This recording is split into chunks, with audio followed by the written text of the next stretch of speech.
Alright, guys, so I had to restart the stream because for some reason the stream was not working on YouTube, it was only working on Twitch. But now I just tested and both the streams are working on YouTube and Twitch now.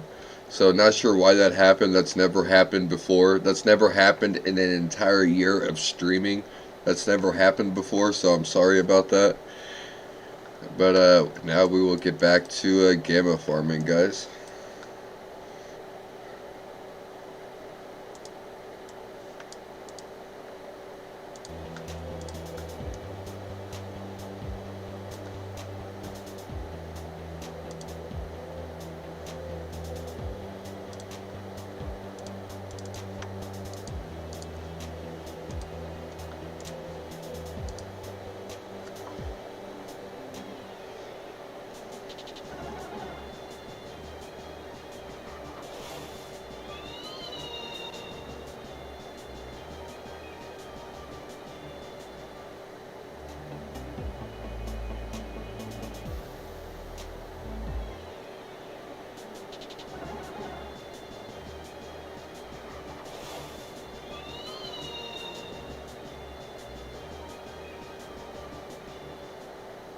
How long have I been playing Loomian Legacy?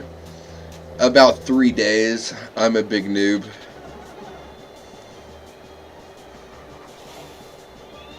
It is 7:40 p.m. 20 till 8 p.m. 20 till 8 at night.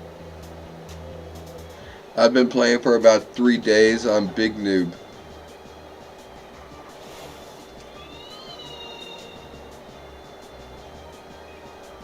I just started, bro. I think I started yesterday. I'm big noob.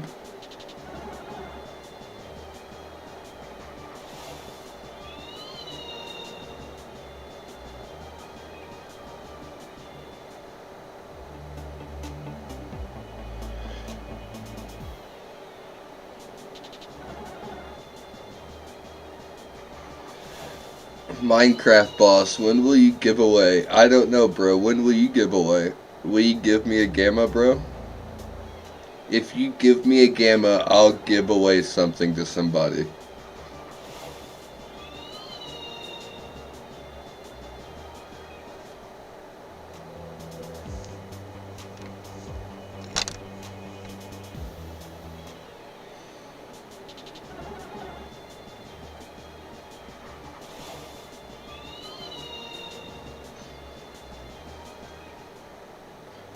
Whenever Minecraft boss gives me a gamma, guys, we'll do a giveaway.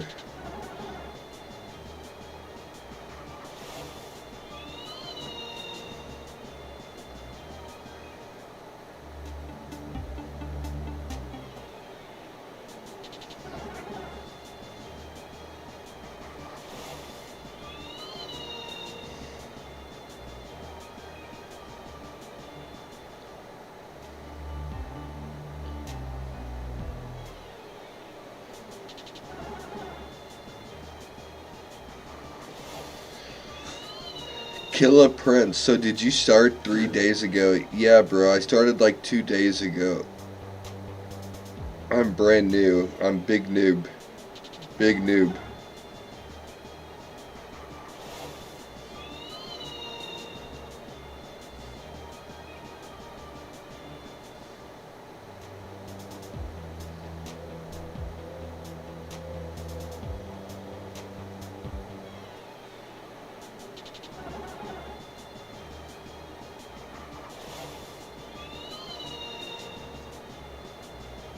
All of my streams and videos on this channel are from the last 3 days.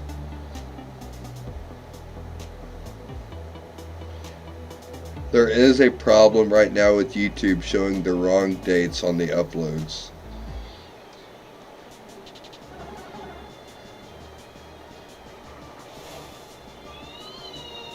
I'm big noob. Big noob.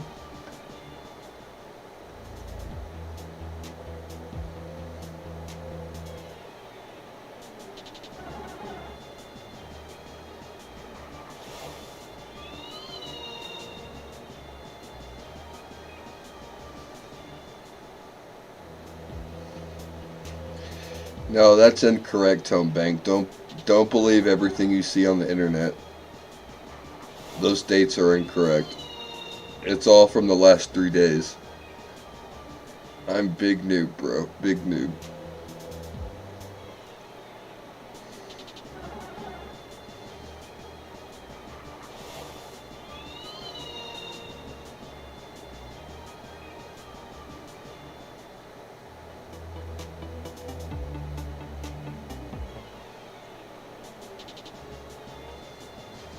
It's all from the last few days.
Yo guys, if this live stream video right here, if this stream gets 125,000 likes, I'll do a gamma giveaway.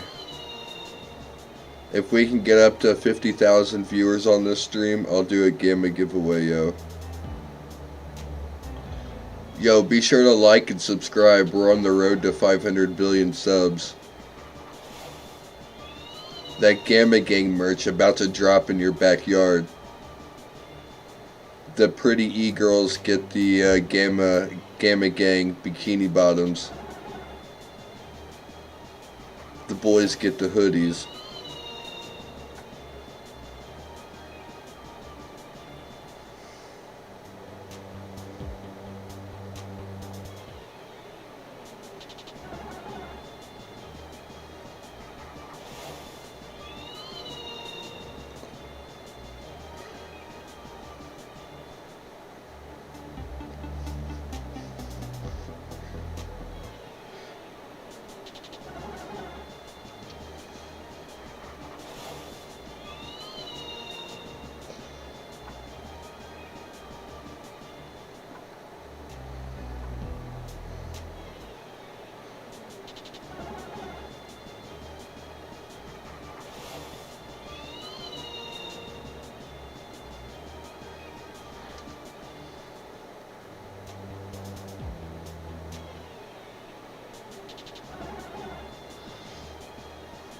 I had a new box of Gamma Gang merch arrive today. I had to call the fire department. That shit was on fire.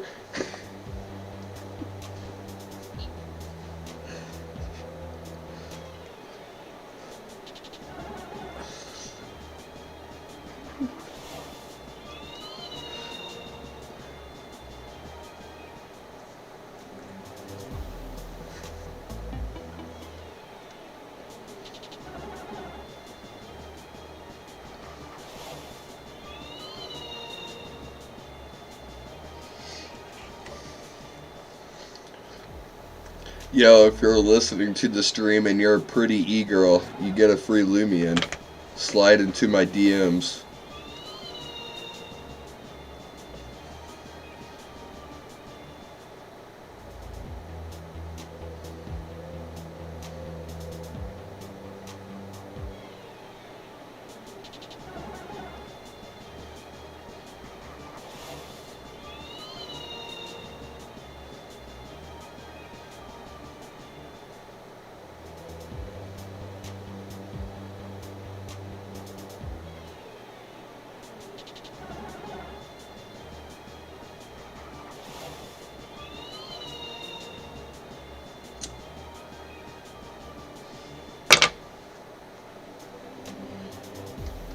Yo, if you're new to the channel, be sure to like and subscribe. We're on the road to 500 billion subs.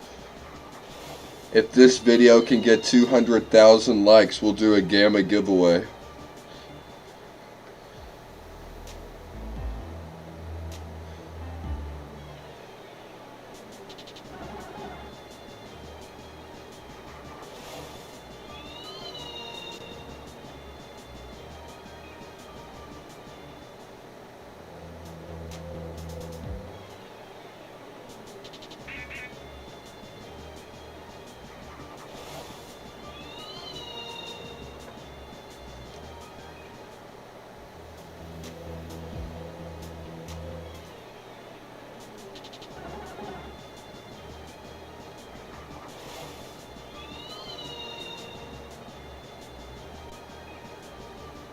If you don't like this video in the next 5 seconds, you'll wake up with a spider crawling across your face tonight.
You'll wake up with a cephalops crawling across your face.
Home Bank is a freak.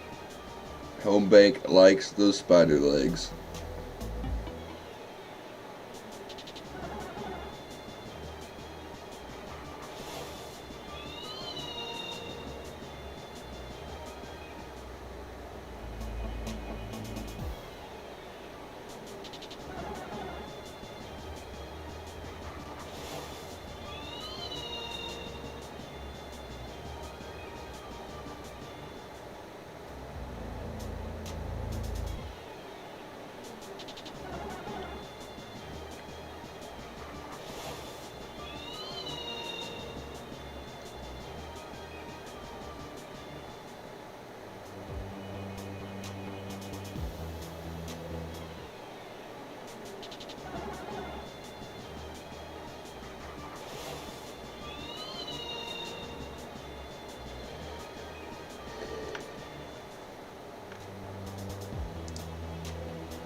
The irony in that statement.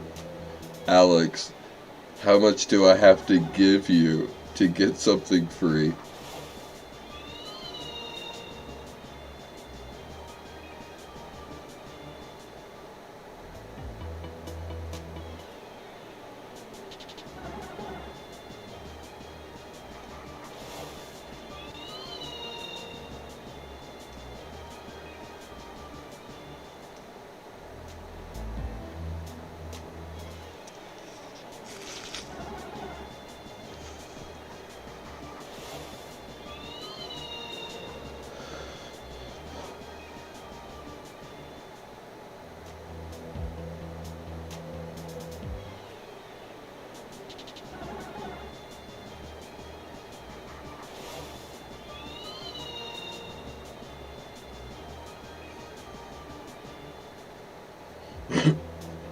What's up, King? What up, yo?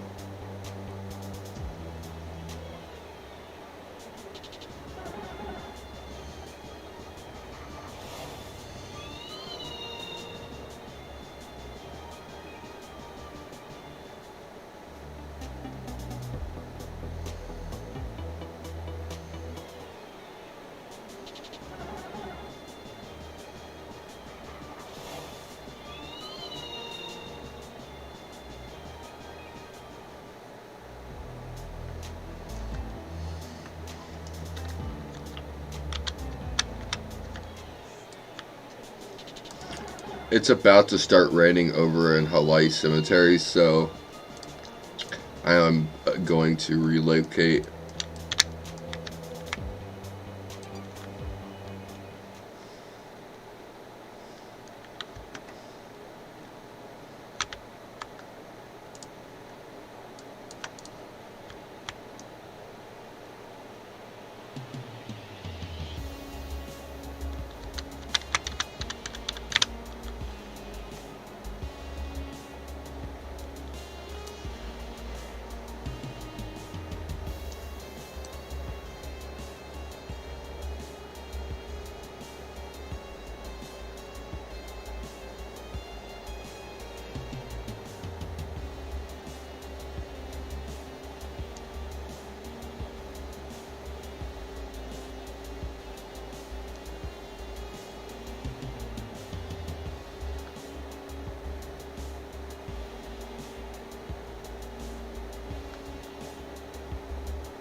Sometimes you find something in a video game that makes you think, well, I've seen everything now. This is why today we're diving into 10 of the craziest images never meant to be found in video games. Brought to you by Manscaped. Use promo code ODDHEADER in the link down below to save 20% today. Little Big Planet. Thanks to Odd Magic Floaty Mario Head for submitting this on the Odd Header Discord. Little Big Planet is a fairly light-hearted, kid-friendly puzzle platformer series with unexpected discoveries that I've covered before with more to come, as the series seems to hold an unusually large number of strange secrets worth exploring. However, one of the strangest discoveries ever found was on a 2008 PlayStation 3 development kit that was dumped online in 2019. Where remnants of an early prototype build of Little Big Planet was found and recovered. In 2020, mysterious Cuban friends found on their Little Big Planet Discord server Dreamiverse that among the recovered files of the prototype could be found this sinister image. To date, nobody has any idea what the hell this dude was doing inside a development build of Little Big Planet, but it definitely seems a bit too graphic for anything that made it in the final game. Even if this was intended for something else entirely, what in the bloody hell is that supposed to be?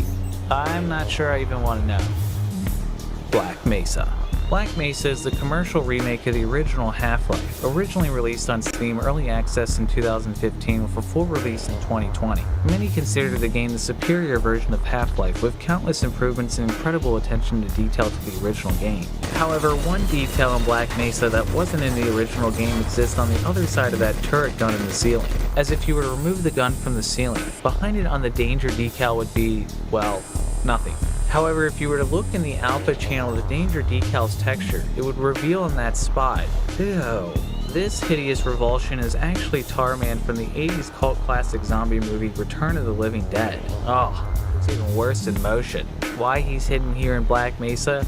Can't tell you on that one. Something even more horrific than this also lies in the game, as on a random texture of a cardboard box can be found a hidden image of Mr. Six from the Six Flags commercial. Great. Guess this guy's gonna start showing back up in my nightmares again. Grounded.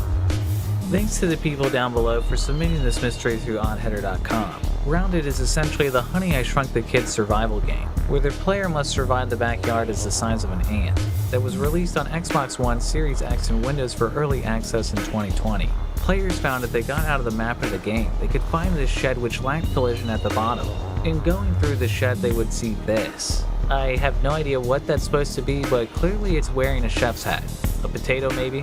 And that's not the only odd thing that can be found out of bounds, as in a particularly hard to reach spot in this rock wall can be found a lab door that can't be accessed unless you manage to glitch around it. Inside is a giant monitor with buttons that don't appear to do anything, and a giant killer blueberry, which seems a bit out of place from everything else we know of the game so far. Though while this discovery may just be content we'll see utilized further in development, pretty sure this dude was never supposed to be here.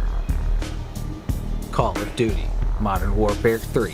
Dan the Man joined my Discord server and talked about how he found an Easter egg that's never been documented in Modern Warfare 3, where a cigar could be found out of bounds on one of the maps, as well as an unusual image of a bear that could be seen at a certain angle. While most were skeptical of the discovery, Sarpazes on my server talked further with Dan the Man to try to determine where exactly the discovery would have been, determining it was likely in the map mission. After 20 minutes of fumbling around on the map with the spectator king, Sarpazes flew into this random building and found entry into an empty room that couldn't normally be accessed. Sarpazes noticed there was smoke accumulating on the other side of the room, and sure enough, when he angled the camera just right, not only did a bear appear, but it also appears to be a ballerina. Obviously, this raises a number of questions like what the hell this represents and why it was hidden so well, given that it took so many years to find. Needless to say, this one definitely gives me pause. Apex Legends. Thanks to Sly for submitting me this mystery on my Discord server. Throughout the game, players have a 1 in 500 chance to collect an heirloom from a loot box, which when held will occasionally trigger a secret animation depending on the character. For instance, with the character Mirage, occasionally with the heirloom he'll hit someone with a pork chop. Data miners looking through the files where Mirage's secret animations were stored, however, managed to find this file among the other assets for the secret animations in the game. The image is pretty clearly thought to be Mirage among his family, but it's still unclear what the secret animation associated with the image would actually look like. To this day, the animation still remains unseen and unfound, believed by many to be an ultra-rare animation that still hasn't been triggered in the game. I can only imagine the animation will manage to be a little more sentimental than this. Blood Rain. Terminal Cut. Thanks to Quest for submitting this through onheader.com. Blood Rain is definitely a game that isn't coy with the suggestive, as Red-Headed Vampire Rain was even the first video game character to ever appear in Playboy in 2004. However, thanks to Quest crawling through the files of the recent re-released Blood Rain Terminal Cut, for some reason there appears to have been added images to the files that are spicier than anything else that appears in the game. Well, obviously I'm not going to be able to show you this whole image. Instead, here's a kid-friendly recreation of the image. Yeah, this is actually a lot more awkward than I thought it'd be. The Last of Us. You may have recently seen a highly covered Easter egg supposedly found after 7 years in The Last of Us, where at the beginning of the game as Sarah, if you were to stand on the last step of the staircase, quit to the main menu, reload the game, and then went back to the bedroom, you would see an ant projected on the television instead of the normal static. The ant is actually an upside-down still from the BBC documentary about an ant-eating fungus that inspired the infected in the game. Now, this was covered everywhere from IGN to The Gamer, and not only is it not new, Captain Excellent covered it over 6 months ago, but also the developer who programmed the sequence, Kurt Marginell, retweeted the IGN tweet and said, "As the one who scripted this sequence, sounds like a bug to be honest." Well, it certainly looks like a bug. Kurt Marginell went on, "I could be misremembering 7 years ago, but I think the flipbook of the ant was like a default shader test thing, and it appearing is probably me not initializing something correctly. Or it was intentional and I don't remember. I'm old now." Well, I guess there's a small chance that IGN in the game didn't get it completely wrong and it could still be an Easter egg. But if you want to see a list of confirmed recently discovered Easter eggs that weren't found for years, I'll just leave this video right here. Law and Order 2. Double or Nothing. 2003's Law & Order Double or Nothing is one of many games based on the hugely successful Yo, TV show, Alpha which is why there didn't seem to be anything Wispup. unusual about this scene. Fast forward 4 years later and suddenly the game is met with a storm of controversy and even getting pulled from store shelves.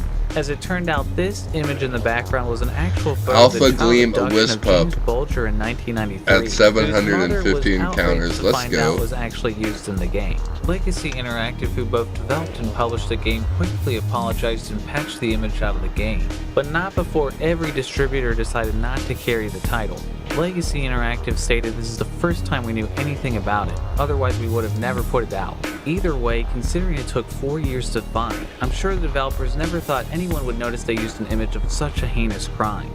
Yikes. Valhalla. Cyberpunk Bartender Action. Thanks to Luke for submitting this mystery through oddheader.com.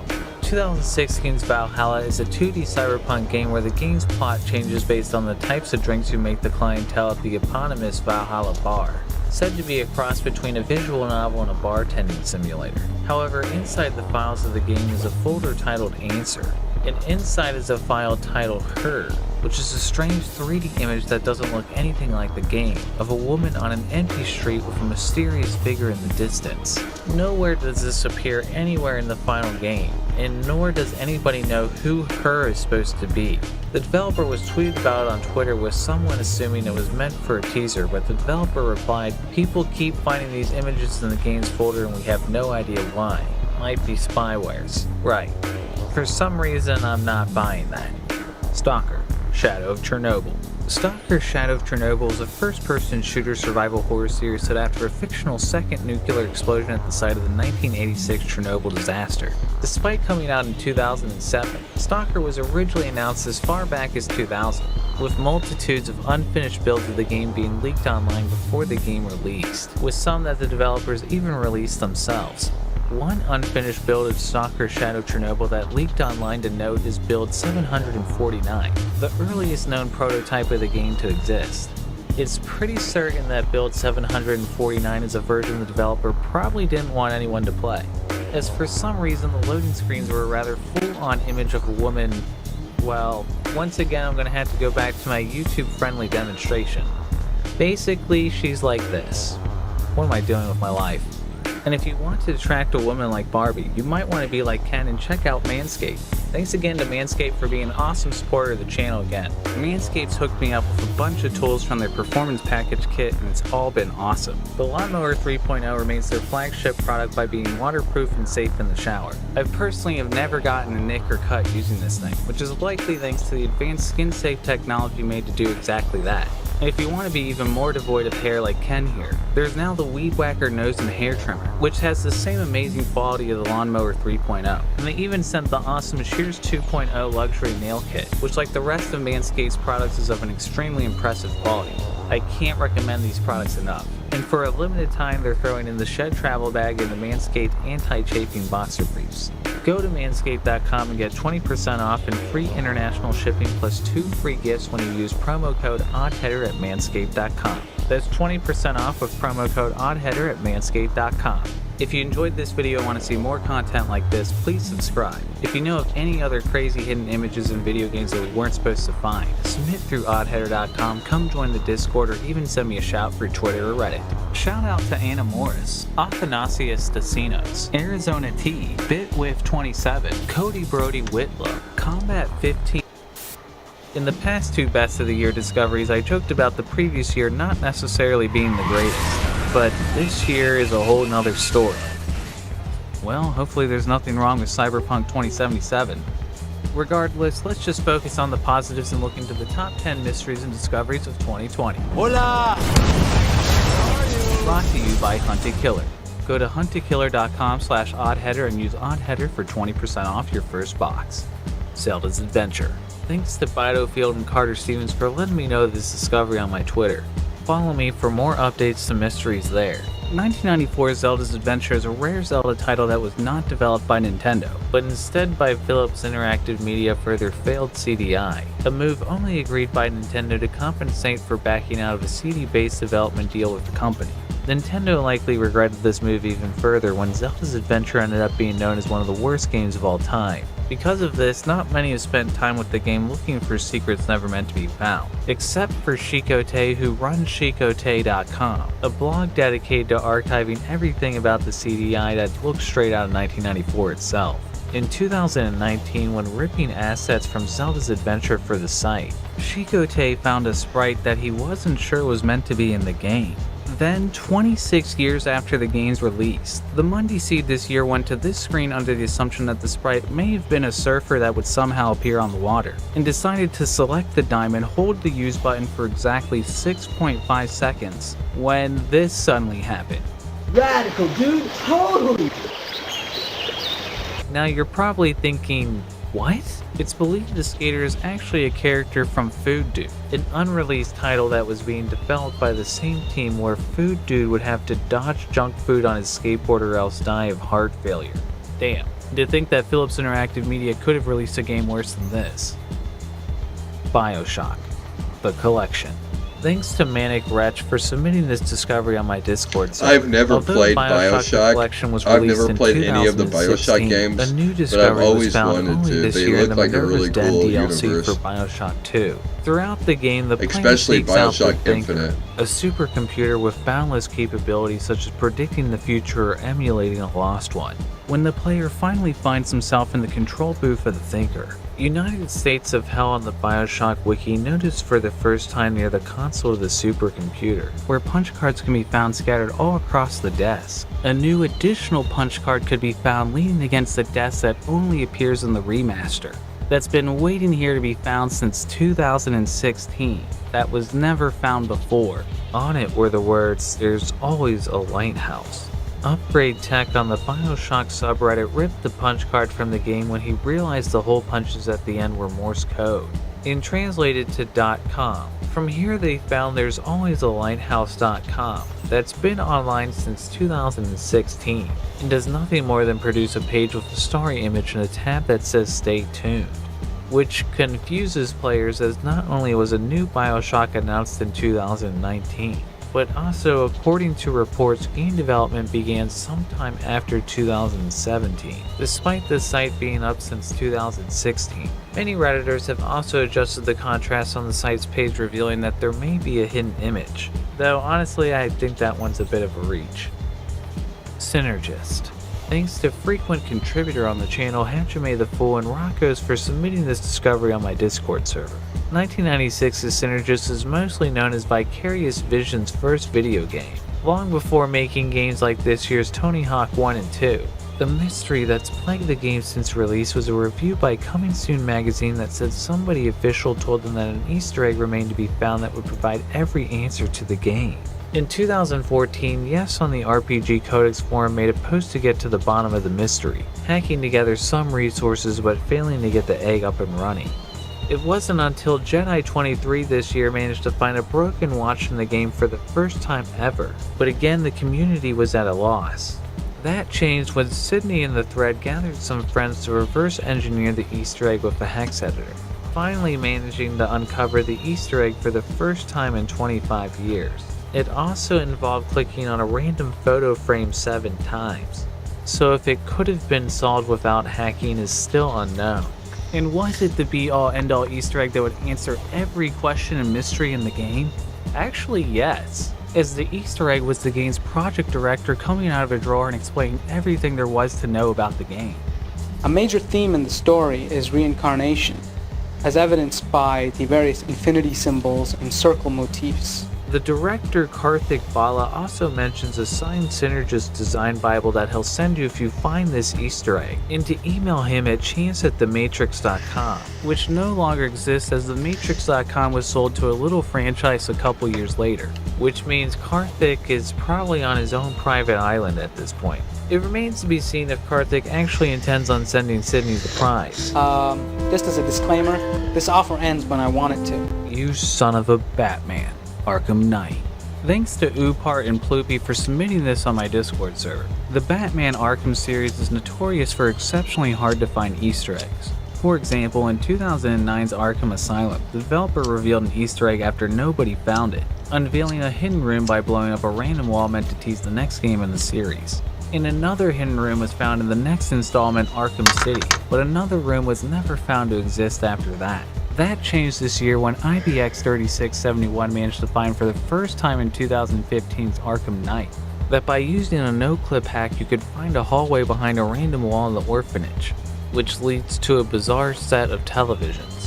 Additionally, IBX found floating out of bounds the same set of TVs with a mysterious image on the screen, believed to be Ratcatcher, who was alluded to throughout the games but never actually appeared. It's also said to be an early concept of Scarecrow or an Ace Chemicals worker, who do actually appear in the game. And thanks to my good friend, YouTuber and hacker Slippy Slides, we were able to get a better look at the room and these objects than we were ever able to see before. Talking with both the Eggs Finder, IBX 3671, and Slippy Slides, there definitely seems to be a possibility here that there could be more to be found, with IBX noting he was particularly suspicious of the creepy doll in the room. But if this is another well-hidden Easter egg tucked away in an Arkham game, it may be another few years before we crack this one open. Wreckfest. Thanks to T-Jax Rockets for sharing this one with me on my Twitter. THQ's Nordics Wreckfest is a racing simulator that released in early access on Steam in 2014, later going public on Windows and console in 2018. Earlier this month, T-Jax Rockets was having a normal race on the Eagles Peak Motor Park track when he noticed if he were to go through this gap and carefully dodge the standing people, he could easily get out of bounds. T-Jax was surprised to find an enormous environment surrounding the track when he noticed grazing cattle that couldn't normally be seen in the game. And then TJ uncovered something that absolutely nobody would have expected, as he found a cow standing on its hind legs holding a machine gun. Unfortunately, JLSS 1997 asked developer Bugbear Entertainment why this was here and never received a response, leaving us completely in the dark about this utterly ridiculous discovery. Minecraft. Have you ever looked at the title screen of Minecraft and wondered if it was an actual location in its procedurally generated world? I didn't think so. However, for players like Tom Lacko, he believed that the location could be found by finding the sea, which is a line of code that generates whenever an environment is created in Minecraft. Now, I'm not Vsauce, but if I could explain this as best I could, Tom Lacko gathered a team and recreated everything they could find, figuring out things like the world axis and the z-coordinates from the clouds, as well as recorded the exact placements of the grass and the borders of the different terrain. Tom Lacko turned it over to Minecraft enthusiast Minecraft at Home, who asked volunteers to band their computers together to increase the processing power it would take to generate the millions of possible seeds that could be matched. And finally, after 9 years of questioning if it was even a real location, the team finally found the seed, proving if you put your mind to anything along with the combined processing power of 54.5 exaflops of multiple computers, anything is possible. Now to just find the title screens for version 1.13, 1.14, 1.15, Pokemon Sapphire. This year, a glitch was discovered for the first time in Pokemon Sapphire 18 years after release. The glitch causes boulders to multiply when being pushed around with strength ability, soft-locking the player from completing a puzzle in the rest of the game. This is strange. If you're wondering why the hell is this ranked so high on raining this in list, the cemetery, seems a but little look, fishy. it's not Well, raining you'd be on my exactly screen. right, because the discovery Look, was made no by rain. fish. No One of rain, the no fish weather belonging at to all. a YouTuber named But if you Mark, look up who here- found the discovery by, well, swimming in a fish Oh, tank. it's Route 1, The never owner mind. tracked Lala with a laser as it moved across the board of different commands, which were then input into the game. Lava found the glitch after swimming for 2,000 hours on a live stream, which Mutekumaru had set up as a way of keeping people inside and dealing with the COVID-19 pandemic, meaning a fish managed to find an 18-year-old glitch this year while thousands of human beings stared at a fish on a screen. Thanks Lala for making us further question what the hell has happened to our lives, as if 2020 wasn't already going swimmingly. Halo Combat Evolved. Shortly after the release of Halo Combat Evolved on the PC in 2003, a mysterious image of a woman was found on a texture on the multiplayer map boarding action. Unfortunately, just as players got excited to look for the answer, a Bungie developer explained it was originally part of an Easter egg by the map's designer before he left the company, and they ended up removing it from the game. Well, earlier this year, an unfinished version of Halo was leaked online, and modder Alien3755 was exploring the leaked version of the map boarding action when he noticed there was a ledge that wasn't there in the final game. At the end was a wall without collision, and on the other side was the long-lost Easter egg players have wondered about for 17 years. The mystery of who the woman was also solved in a comment on a Rocket Soft video. As developer Derek Moore shared, "Thanks for the vid, she's my wife," making this long-lost removed Easter egg contender for most wholesome discovery of the year. But if you follow me on Twitter, you may already know the proposal I hid as a secret message in my last video, found by Muga on Twitter, and guess what? She said yes. So I'll leave it to you who really had the most wholesome discovery of the year. I'm just going to add that mine actually made it into the final product. Battlefield 5. Thanks to the people down below for submitting this through oddheader.com. You may remember the removed Battlefield 5 Easter egg from my video 5 removed Easter eggs, where Danny on PC and friends found by standing on 4 random panels on the training map. A staircase puzzle appeared in a race towards the sky. Unfortunately, before they could finish the puzzle, DICE issued a patch that quickly removed it, leaving it a mystery whether or not the Easter egg would ever appear again. Well, last month, players were scrolling through the search browser when an audio cue played and a page called The Challenge suddenly appeared.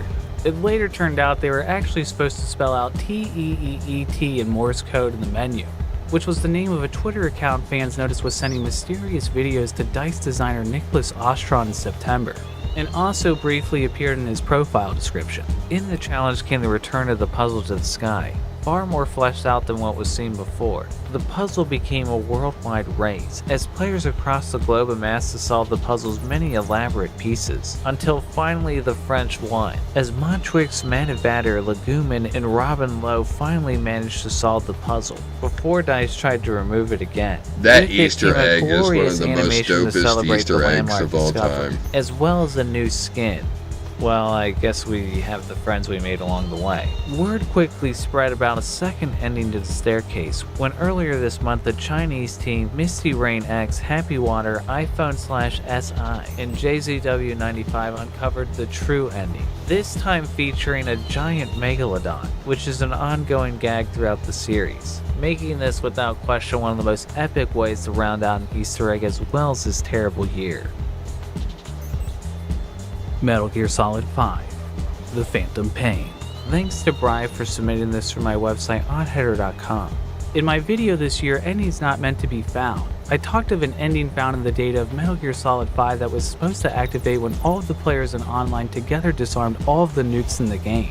Despite trying for years since 2015, players never got anywhere close. I ended that video saying that the ending being legitimately solved didn't seem very likely, and that it perhaps worked as commentary by Hideo Kojima about our own world's inability to disarm across the globe.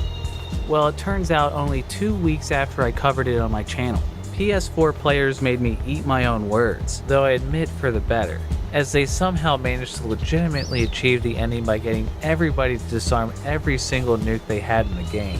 Now that's the kind of discovery that restores faith in humanity, and also exactly the kind of story we need in 2020 right now. And if you're interested in solving more of your own mysteries at home, you'll definitely want to check out Hunter Killer's Blair Witch. But first, if you've never seen Blair Witch Project before, I highly suggest you watch it now. It's actually my favorite horror movie of all time, which is why I was hugely excited when Hunter Killer asked me to check out their Blair Witch tabletop game, which is a really cool subscription game where they'll send you 6 boxes for 1 season. Each box comes with realistic evidence, maps, police reports, and everything you would need to create a fully immersive experience. I had never played anything like this before and I was immediately hooked.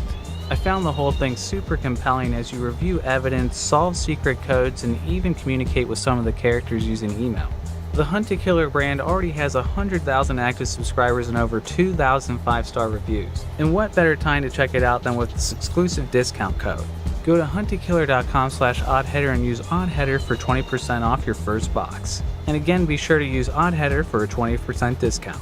Can you survive the curse of the Blair Witch? If you enjoyed this video, please subscribe. And if you know of any other mysteries and discoveries from this year that I may have missed, come join the Discord, submit to oddheader.com, or even give me a shout on Twitter or Reddit. Shout out to Anna Morris, Arizona T, Bitwith27, Dan Duval, Dead Plastic, Decider12, Dear Mid Crowley, Eddie Toxpin, Endergrove72, Flex, James Fadman, Jonathan Ayal Ornelas, Nichiban, Ponage Cakes, Rage Spot, Rise Sparrow, Reed Della Rosa, Riley S, Select, Sneaking J, Sasuke Akira, Scarities, Towerizer, Wade Murdoch, Jan Beneer, and UU Kirby for their Patreon support.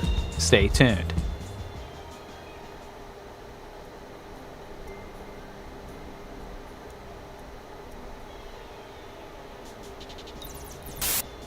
Sometimes you find something in a video game that makes you think, well, I guess I won't be needing this anymore.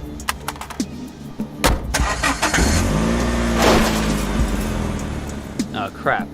I guess I gotta order a new plate. Oh god! Oh, this is why today we're diving into 8 video games with unexpectedly dark secrets. And only 7 days left to secure yourself an Odd Header plush. Only available until October 30th, and after that, never again. So if you want to be one of the only people to own one of these guys, this is the last chance. Snag one on Makeshift with the link down below. Tower Unite. Thanks to Ranch Chan for submitting this discovery on the Odd Header Discord. Tower Unite is a game that can't seem to escape this channel, constantly being covered for increasingly strange mysteries. Despite being a title just about playing games like Putt-Putt with your friends, discoveries have included a mystery door out of bounds, as well as a hidden bulletin board out of bounds that supposedly led to an incredibly creepy hallway before it was removed from the game. But besides all of that, Ranch Chan found something in the files that seems to take reign as now the strangest thing found in the game. Throughout the environment, the player can find a variety of plushies such as foxes, penguins, and teddy bears. But lurking in the folder that stores the plushies in the game's data, a particular asset can be found that couldn't be further from being a cute and adorable plushie. Oh god. As under Hey, what's going on, spider Penny? can be found this enormous and unnerving creature that clearly doesn't seem to belong anywhere near this game.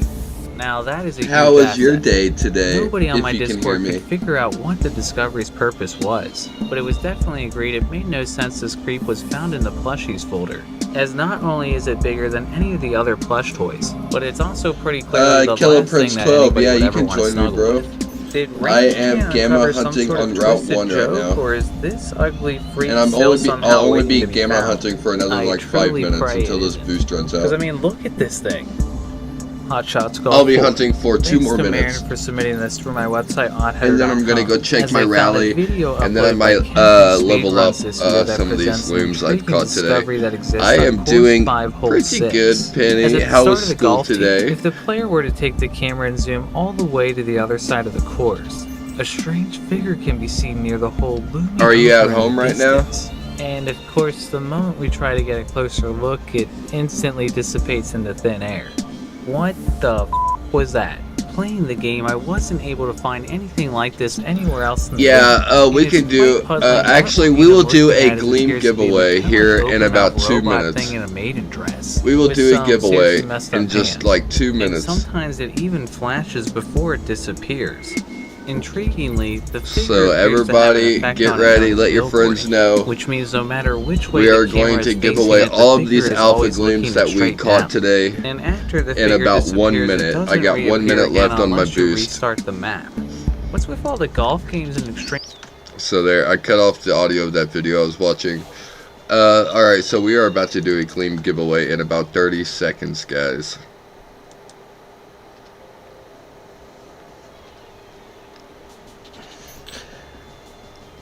Hey Penny, if you're able to get on Roblox on your phone, we're about to do a giveaway. Give away some Gleam Loomians. If you want to hop on.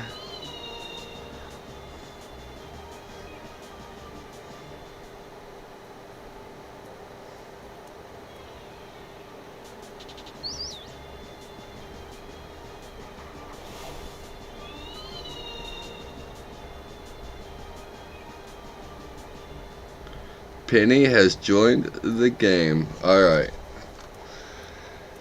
So we will go to the trade resort. Yeah, I saw it, Penny. I saw that you joined the game. Whenever you get in game, just go to the trade resort. Let me organize this real fast.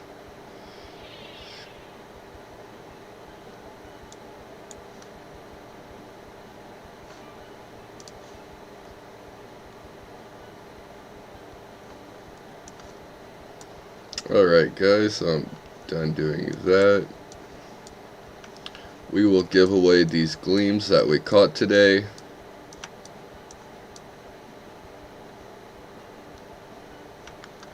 Give me 1 second guys to fire up Nightbot.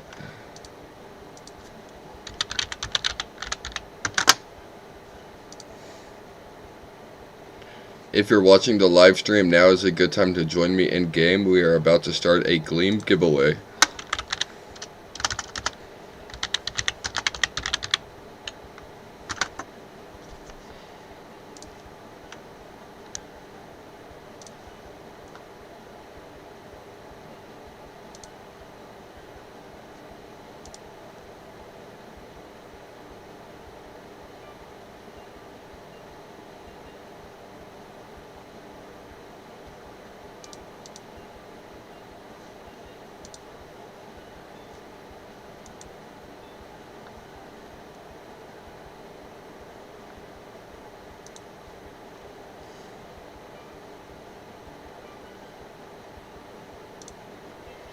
Alright guys, if you want to enter the Gleam giveaway, you need to type the keyword Gleam, all lowercase, G-L-E-A-M. Type the word Gleam and that will enter you automatically into the giveaway. I will wait about 1 minute so everybody has a chance to join. But if you want to enter the Gleam giveaway, you need to type the word Gleam right now. So far we have 3 people eligible. Penny, Killer Prince, and Murder.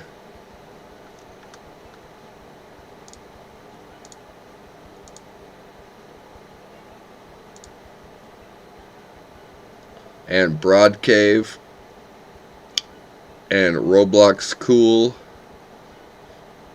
And Killer Prince 12 is eligible. Penny is eligible. I'll wait just a few more seconds. I'll be upstairs on the balcony like we always are. Yo, there's Penny. Yo, what is up, Penny?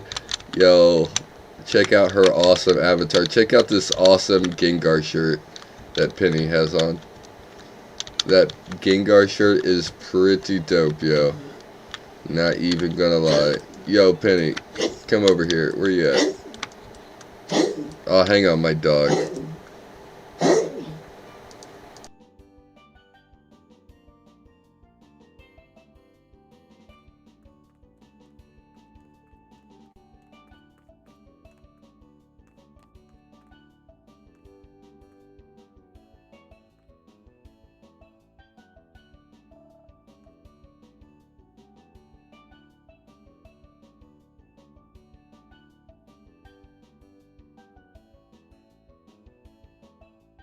Yo, Penny, look at the bottom right.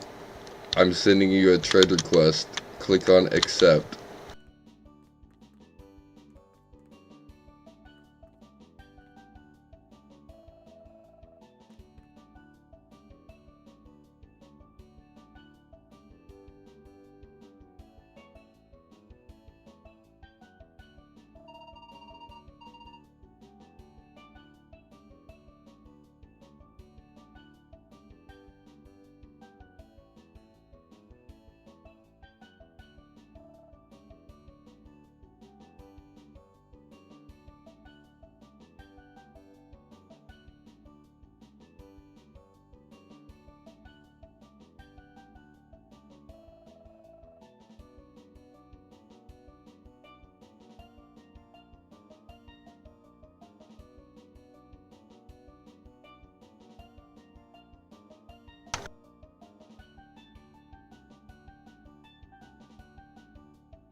So, Penny just got a free Gleaming Wisp Pup, which is pretty dope.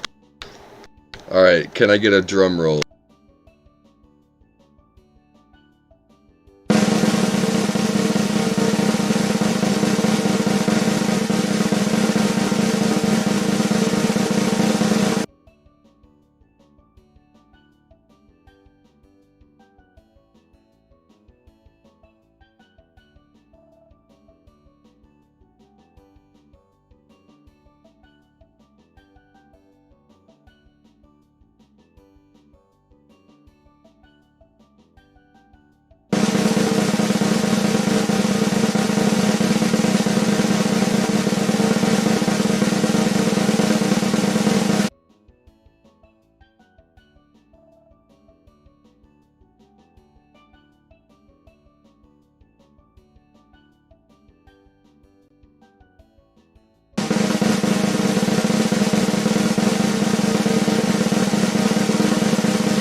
And can we get a third winner?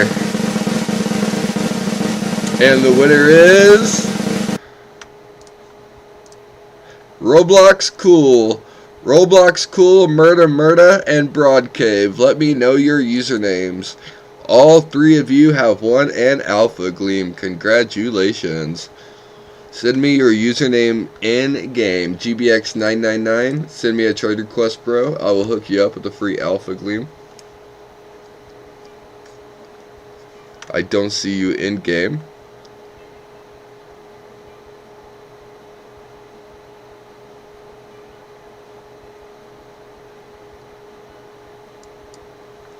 Let me know your username so I can send these free gleams to you.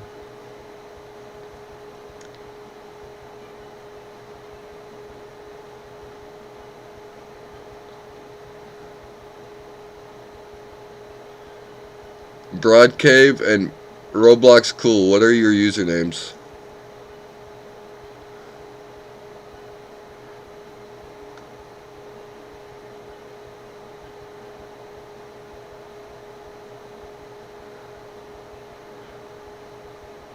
If these are low-level alt accounts, I'm choosing new winners. You guys don't even have avatars on YouTube.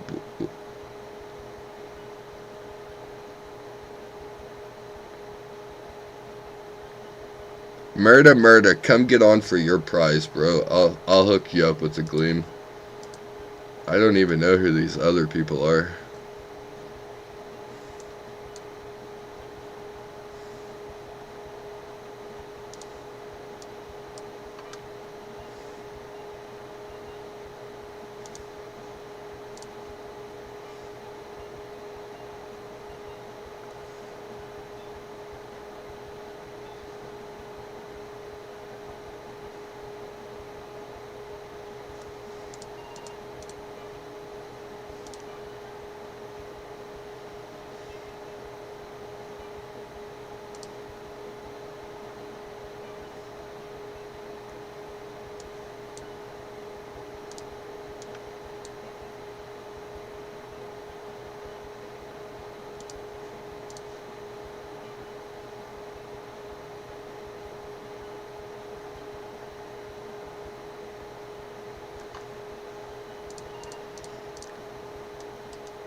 Extremely unsettling discoveries. Outer Wilds. Thanks to SwagGuy47 for submitting this mystery on my Discord server. Outer Wilds was a sleeper hit of 2019, sticking players into a 22-minute time loop as they repeatedly explore an enormous universe until the sun explodes and destroys everything in sight. But aside from that premise, the player is going planet to planet in a pretty quiet and ominous adventure, which is why it was particularly odd that players crawling through the data of the game were able to find references to a number of curious things that were never found in the game, such as an invisible planet, rooms that were labeled as haunted, and even a neck-snapping ghost. At one point referred in the data as Neck Snap Ghost Controller, with even a special event tied to its killing state called Ghost Kill Player. Obviously, this is completely unfitting to anything in this game, with no signs of a neck-snapping ghost that anyone knows of. And while nobody's head's been ripped off while exploring through the game, it is very open-ended, meaning there may just be an invisible planet lurking in the game that anyone's yet to find. So if you want to be the one that uncovers the truth behind the Neck Snap Ghost Controller, just make sure you're protecting your neck at all times. Psychonauts. Psychonauts is a bright and colorful platformer from Tim Schafer, where you play as Raz, who enrolls in a camp that trains psychic children to become government spies known as Psychonauts. At one point in the adventure, Raz finds himself inside the head of the disco-obsessed camp counselor Mila, where players notice they could veer off course and find a hidden room containing a memory of Mila working in an orphanage, grimly revealing she left one day and a fire ignited and killed all the children inside. In the same room is a chest, where inside can be found the ghosts of the same children screaming for help, which is an unbelievably dark hidden moment for a normally bright and lighthearted game. Why did you let us die alone, Mila? Help us, Mila. Even more unbelievably, cut dialogue was found in the files of the game that revealed this Easter egg was even darker than what we've already seen, as hackers uncovered deleted audio of Mila crying in terror as she was forced to stand by as the children met their horrible fate. The children! Someone save the children! Oh God, no! The babies! I can hear them! They're screaming! Please stop crying! Please! Well, I can understand why Mila locked this memory away, as after seeing that I kinda want to shove this deep down my own psyche myself. Shadow Tower. Shadow Tower is a first-person dungeon crawl for the original PlayStation developed by From Software, which is oftentimes referred to as a spiritual predecessor to Dark Souls.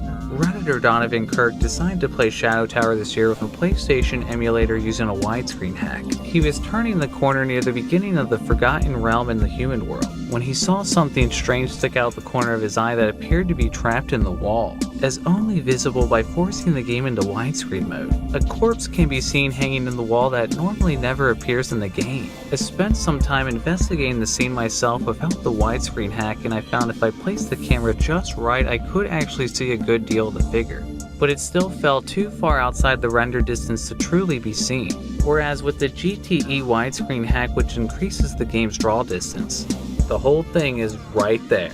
Wow. Donovan Kirk has pointed out that there's a huge number of secret areas in the game, but it appears nothing here has ever been documented. So while it's possible there is a secret room here that's just never been found, I did notice myself a similar scene that appears to have been cut shows up in one of the game's Japanese trailers. So I'm leaning towards they thought this was pushing things too far and censored it at the last minute, although poorly. Not that anyone ever noticed except, well, to everybody who's now watching this video 21 years later.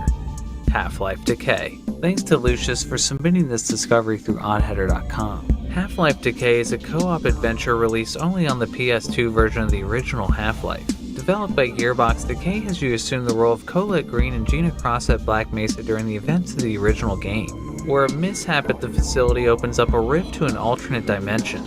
In the original Half-Life, at one point protagonist Gordon Freeman ends up knocked out by the military, only to end up waking up in a trash compactor. In a cut mission of Half-Life Decay, we were originally going to explore how Colette and Gina were the ones to rescue Gordon during the sequence, but it didn't make it into the game. Fortunately, hackers such as YouTuber Marfinmus Blackamus were able to compile all the unfinished assets to recreate what the scene would have originally looked like, and rather surprisingly found if players were to have lost the mission, they'd be treated to this rather grim display of Gordon Freeman being assassinated on screen. Well, I think it was a good call they removed that. as I think showing the beloved hero being casually murdered and tossed to a pit like he was a bag of steaming garbage would have been a bit much for Half-Life fans to handle. Even for me, this one hurts. Kameyatachi no Yora 2. Thanks to Capybara Man 1000 for submitting this to me through the Oddheader Reddit. This is kind of an unusual example game for me to cover on the channel, but this mystery was just too good to pass up. Kameyatachi no Yora is a murder mystery visual novel series that's only had one US release on iOS, where players go to an island to solve clues to a series of cryptic murders. This mystery has apparently been discussed for years over in Japan, so I'm quite shocked that no discussion of it has ever really made it here overseas, besides one Spanish video from Argentina by Nicolas Lequendo that Capybara Man sent me on Reddit. Anyway, after the player has seen all of the endings in the game, if the player restarts the game again and replays the adventure, at a random point out of nowhere the game appears to completely crash. Whether or not this is intentional has been argued among fans, though personally I feel these effects are fabricated. A strange text block appears with 4 nonsense options which translate as follows: curse, choose suffering, attention, why do you die?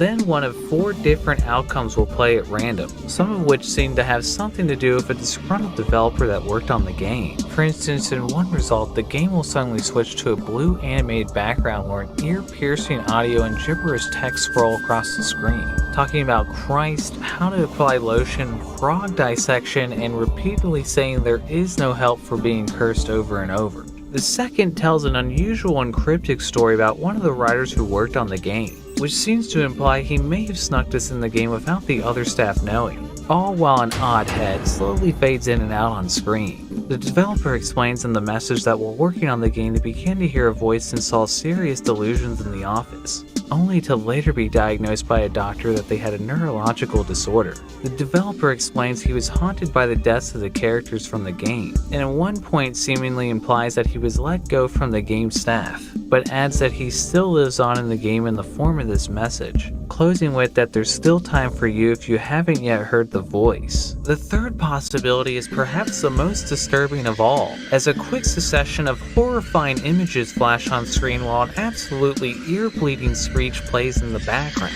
Oh god, what the is happening? During this sequence, the most nonsensical text displays on screen yet, which starts talking about organs and suffering until it repeatedly says over and over, "This is such a game. This is such a game." Then it is.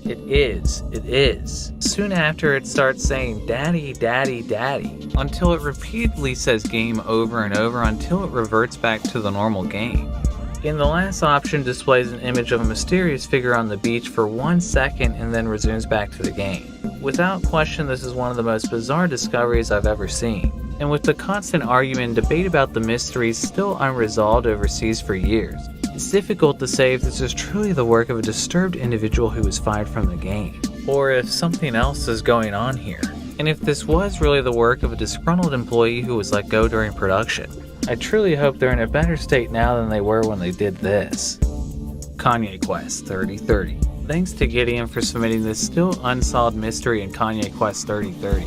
Kanye Quest was a 2013 indie hit where players play as the Yeezus himself as they fall into a portal that takes them to the year 3030 where they face off against clones of other rappers in a battle to become the ultimate bass god of the future. A fantasy that could have easily been dreamed up by the rapper himself. The game was considered by critics and players alike as a fun novelty until it was quickly forgotten, until a suspicious anonymous pastebin file that was uploaded a couple years later in 2015 revealed that the game held a much darker secret. According to the user, the trail began when they noticed a broken based info system in a random abandoned building in the game that seemed to hold a secret message at the bottom that said ascend and worship the base god. Later, you meet a base god task force cultist in the street who randomly asks, "What do you want to do?" The pastebin user reported that he randomly tried the word ascend and was teleported into an extremely ominous area where they were suddenly a butterfly. And downloading the game for myself, I can confirm that this surprisingly works. Inside lies a strange labyrinth of computer servers and an immediate message telling you not to reveal the information of this exercise publicly or otherwise you just go ahead and close the game, as it's apparently time to begin your ascension. In the room is many blocked passages by computers that require a password. Going south reveals a room that's a giant QR code that unfortunately leads to a dead link. What the link originally led to is still unknown, but it didn't end there because data miners found all of the passcodes to the terminals, which were lots of seemingly nonsense words like Jakatai, Patunsi, and Iron, which Googling appeared to be tied to a cult called Ascensionism that, according to old posts, was uploading cryptic YouTube videos with these words years ago, which unfortunately are now taken down and no one has seen since the pastebin files upload. Several references of Ascensionism can be found online since the late 2000s, with a Wikipedia user page that's existed since 2006 claiming that Ascensionism is a religion, well before Kanye Quest's release. But if it is really a cult, it's one that's done a fantastic job of keeping its mostly unknown presence online still a secret. Once completing the room and finding the last terminal, the game tells you you've now ascended. It proceeds to say you'll be contacted in 2 weeks and ask for your information. It's been thought by many in the years since that the game may have originally used this information to track the player in order to recruit them to the supposed cult of Ascensionism. To this date, nobody has ever been contacted. However, data miners have found the game is coded to do absolutely squat with the information once you put it into the game. A now deleted Twitter account was also found called Ascend Records, which was a label with only one artist on it named Nick Leons, who's believed to have been connected to the game, and listening to his music is a highly unsettling experience. I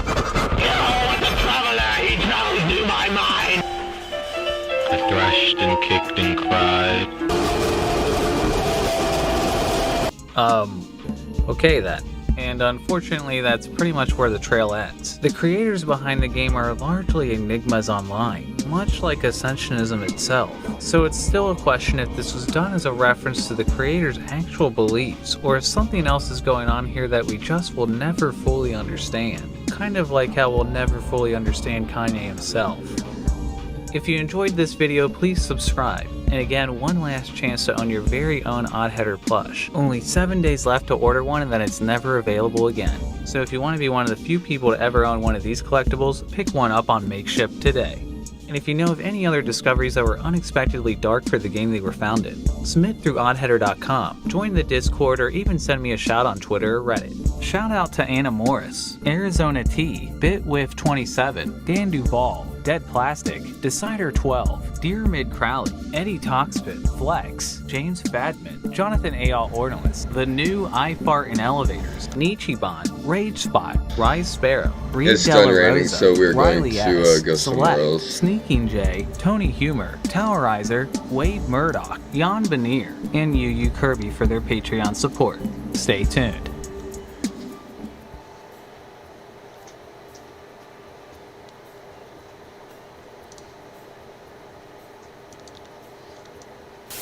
Sometimes we find something in a video game that makes you think, no, we're done here.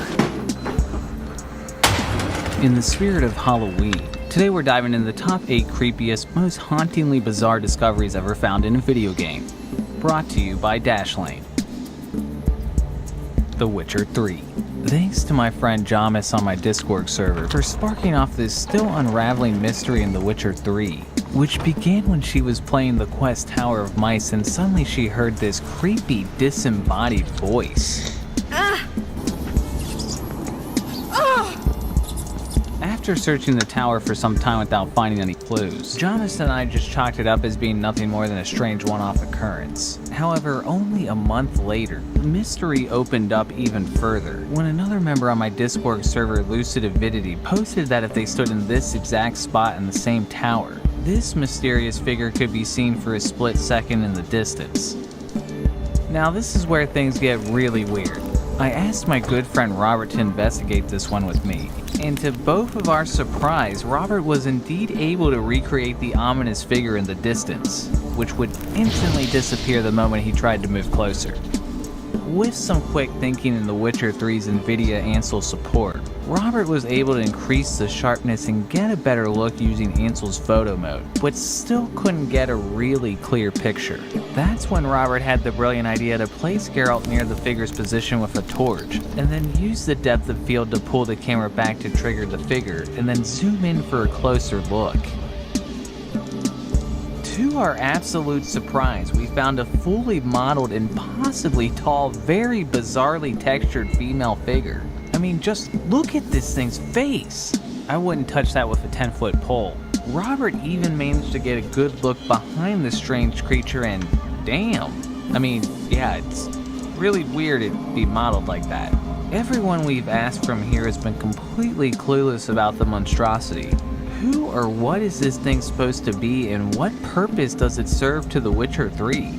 At this point, we can only assume there's more to uncover in Tower of Mice for the curious player willing to explore. Good luck to whoever dares, cause me and Robert were Fishing for ourselves the whole gamma time we were shrimp. looking into this. Steam. Earlier this year, unique user posted on Reddit he walked away from Steam for a moment, and when he came back, he could hear these hair-raisingly nightmarish sounds emitting from the application. Somehow the Steam music player had opened, which who even knew it had one, and it was playing only these 5 random sound effects he never saw before. In response on Reddit, it turned out a number of other Steamers had came forward saying they too had experienced strange audio emitting randomly from Steam, such as this YouTuber who opened up Steam and found himself getting a history lesson as he was played a long speech by Franklin D. Roosevelt.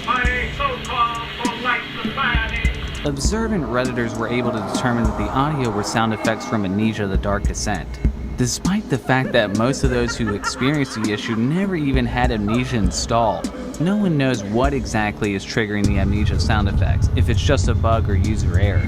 But if this is some sort of trick by Valve to drive us crazy, haven't you done enough with Half-Life 3? Army Men, Sarge's Heroes.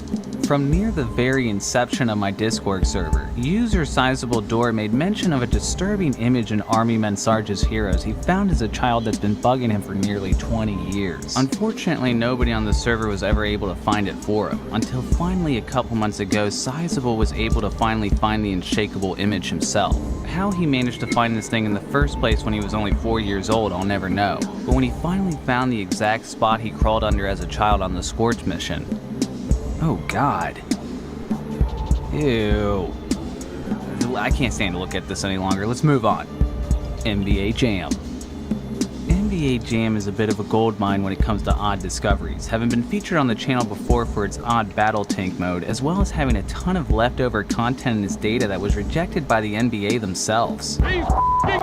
Even more of which surfaced in the leaked XXX internal development version of the game obtained and dumped by Nintendo Player in 2016. And no, I'm not making that up. No f***ing way! However, NBA Jam's most startling discovery is one that actually made it into the game. With players reporting shortly after release, the game would start shouting the name Petrovic over and over at random. And Petrovic was actually an NBA player that had died in a car accident that same year.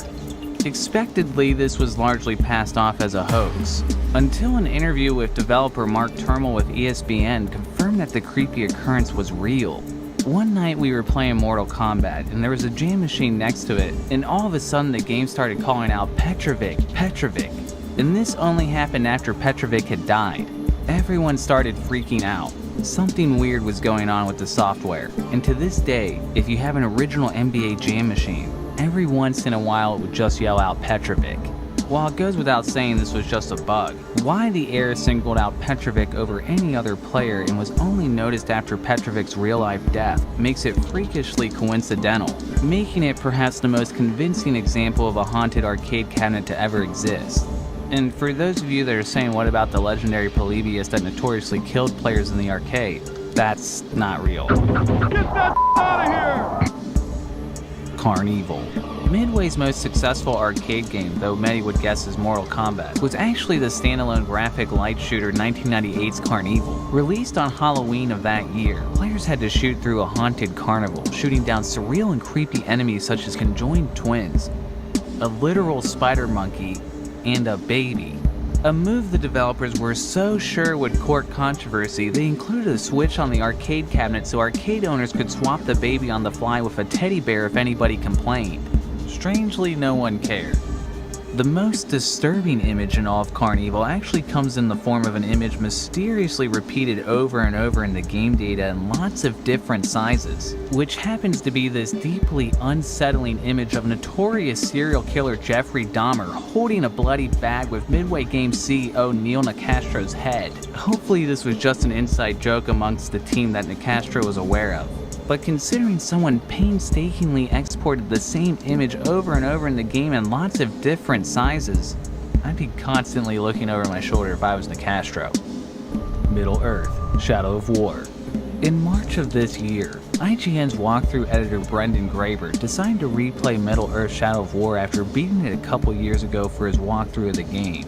In Shadow of War, the player befriends an orc named Bruce, who you can probably tell just from looking at him is not going to be your friend for very long. Right lord, dark lord, same thing really. Once the tables turn, Brendan repeatedly shamed Bruce over and over, a mechanic that levels down your opponent as well as wear the enemy's psychological stability over time. Over time, Bruce retaliated as a relentlessly unstable, overpowered level 40 machine. But Brendan decided if he was going to stream the game for his friends, he should start a new save and completely wipe the game file along with Bruce in it. Just as Brendan was completing the initial training of his new game, Brendan's heart dropped as he was suddenly thrown into an encounter well before he was equipped or ready for a battle. When suddenly he saw the same exact level 40 Bruce from Brendan's now deleted save game, somehow appearing now in his entirely new game, appearing hours before he was even supposed to appear in the story. This time in a strange glitched state where Bruce could only let out creepy growls instead of having a normal speaking voice. Bruce somehow defied deletion, and in a seemingly hell-bent act of unbridled vengeance, was now after Brendan in a completely new game file. Eventually, Brendan escaped Bruce. Checking his map to find Bruce was now somewhere out of bounds, meaning he was beginning to learn how to become smarter than the game itself.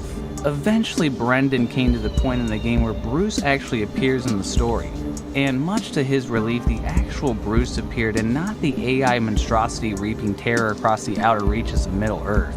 After recruiting Bruce to his team, all seemed back to normal again, until Brendan took a look at the remaining orc army, and saw the shadowy level 40 monstrosity still standing there, meaning the fellow was still hiding somewhere on the map, waiting to strike Brendan when he was least expecting.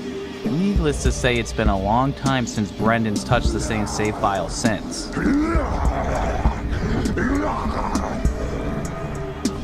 Cam Drone. During PAX 2013, hidden in a corner of the Indie Mega booth, journalists and convention goers noticed a random CRT monitor covered in blood that would occasionally display some truly disturbing imagery. The booth's attendee, Rami Ismail, told journalists that he had no idea who set it up, that he was only being paid to keep an eye on all the booths in the Indie Mega booth. Website 4Player Network did some sleuthing and found a domain camdrone.com registered by Edmund McMillan, one of the creators of the notoriously difficult indie hit Super Meat Boy. Edmund denied working on the game, stating, "We aren't involved in making Camdrone. We know the dev who is making it and have been helping. We don't know that much about the project other than the booth setup." Shortly after, someone claiming they were Camdrone's creators sent Eurogamer a message with a code that's still been unsolved to this day. Only a few months ago, Edmund was tweeted what he knew about the game and said, "Camdrone was boxed up and placed inside a wall years ago. It was recently rediscovered the film had been damaged by time. No idea what will come of it. Whatever the hell that meant and what Camdrone actually is supposed to be is still a mystery." Final Fantasy XIV. Thanks to Spooky Scary Radiance for submitting this mystery to me on my Discord server. 2013's Final Fantasy XIV is the second massively multiplayer installment in the series, an unwaveringly well-received online experience still going strong with its recently released Shadowbringers expansion.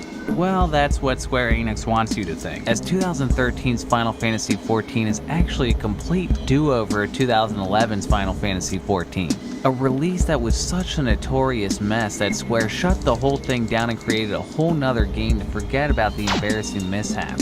And while that's definitely proven to have been the right decision, a number of mysteries were left unresolved on the game's original server that's left players such as Speaker's Network continuing to poke around in the original game. One such mystery was a hidden cave in Anorcia, hidden in a random spot in the mountains of Kurthis. In the original game, a non-player character could be found blocking the entrance saying, "I've been given specific orders to prohibit all access to the Fez using all necessary force. If you value your life, unbeliever, I suggest you withdraw at once." Kind of extreme, but especially disturbing when you consider that Fez is actually the French word for ass cheeks. With the use of third-party software and a private server of the original game, Speakers was able to perform a colonoscopy and entered the Fez, which appeared to be nothing more than an endless cavern that descended further and further underground. The cavern twisted and turned with many branching paths in clearly unfinished areas, meaning it wasn't long before Speakers became completely lost. Speakers decided to take a pause when a chill was sent down his spine as he heard a second set of footsteps gradually nearing him from behind, which rightfully prompted Speakers to get the f*** out of there. Frantically continuing further through the cavern, the footsteps continued to get faster and faster until Speakers finally found a door unlike any other, hoping it was finally an escape out, until he reached the unfinished end of the abyss. Fortunately, no creature or anything of the sort ever came to grab him, but when Speakers played the footage back later on, he noticed something odd that he didn't see before. Slowing the footage down, we can see when Speakers spun the camera back into the Fez, a mysterious odd head can be seen floating around in the distance, before vanishing never to be seen again. While the odd head was most likely the source of the mysterious footsteps, what triggered the head is still a mystery, as when Speakers went through a second time he couldn't get it to trigger again. If anyone's willing to solve this mystery any further, you never know what will turn up next in these ass cheeks. We are just chilling. Just as many of these I'm developers never listening wanted to any of these a discoveries to be found, video you talking may be about just video as game concerned with your own secrets. sensitive materials being I'm just discovered and chilling. leaked out into the world. I'm Don't gamma forget that Gears of War hunting 3 leaked in 2010 Swimp because right a now. couple of I'm just teens gonna hacked try the for a Epic few Games minutes and then servers, I think I'm using probably the gonna go opportunity to make like fun of Route the 8. fact that game director Cliffy B had folders and folders of Katy Perry and Miley Just see if I Cyrus get music lucky on and his get a computer, gamma which fish. may be why you'll want to save yourself from the same embarrassment with the extra level of security that Dashlane provides. Dashlane can be your one-stop shop for your digital identity by managing all your passwords so that you don't have to keep track of each one. Dashlane works across all devices, including Apple products, PCs, Android, Safari, and Chrome. Dashlane also has a secure autofill I've feature never that works hooked for a personal gamma fish information and credit before, cards, saving you time but when then shopping again, I've online. never tried. A VPN to prevent prying eyes from tracking and So I'm helping just you gonna access try for a content few anywhere. minutes to Plus, see if dark I web can monitoring catch a secret gamma information is fish. being bought and sold illegally. To give it a try for free, go to dashlane.com/oddheader and use my promo code oddheader to get 10% off if you want to upgrade to premium. If you enjoyed this video and want to see more content like this, please subscribe. If you know of any other haunting discoveries, leave a comment down below, submit to oddheader.com, join the Discord, or even send me a shout on Twitter or Reddit. And keep an eye out for my video Album Observer, featuring 40 minutes of new music. Yeah, I'm composed by boosting yours right now. truly. Shout out to Alexander Knight, Bob, Daniel I have Lopez, 32 minutes Dead of the Gleam Plastic, boost on. Decider 12, Down with Trying to System get D, those gammas, bro. DC2-user, I Fart in Elevators, Igor.hxc, Nick, Rage Spot, Riley S, Select, Spencer I Rule at Games Geller, Towerizer, Van Yell, and We Wade already Murdoch caught 3 for their gammas Patreon today. support. Stay tuned.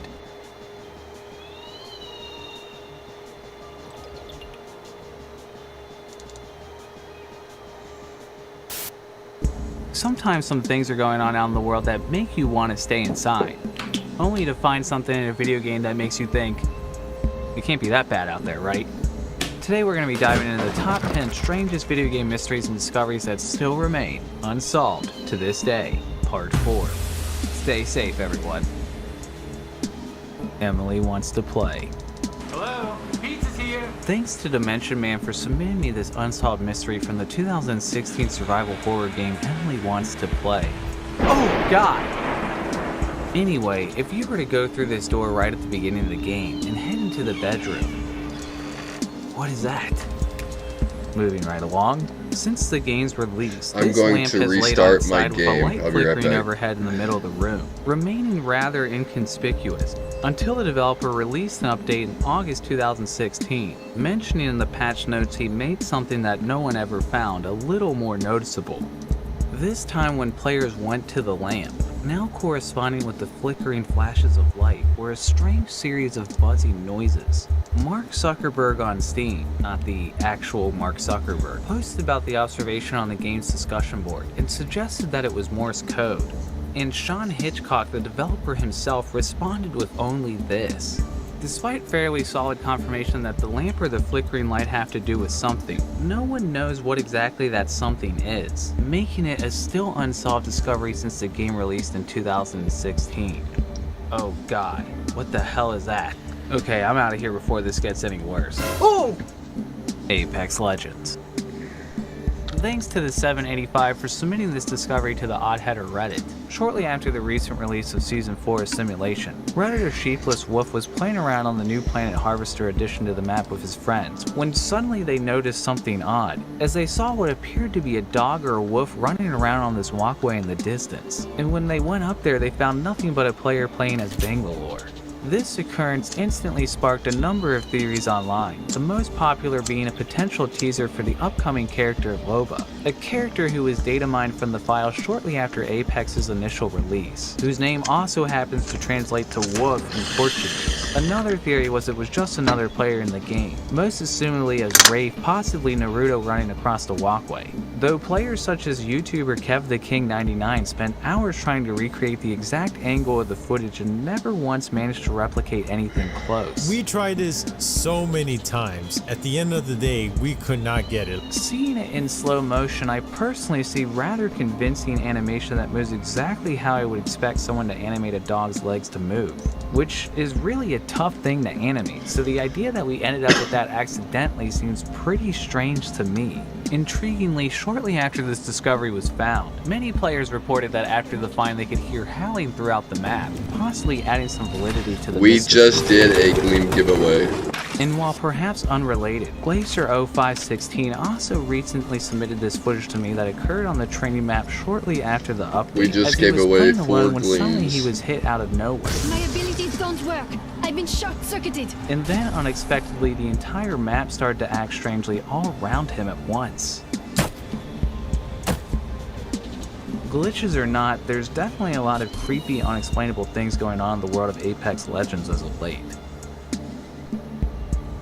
Resident Evil 3 Nemesis. Thanks to Cyclone Joker for submitting this mystery through my website oddheader.com.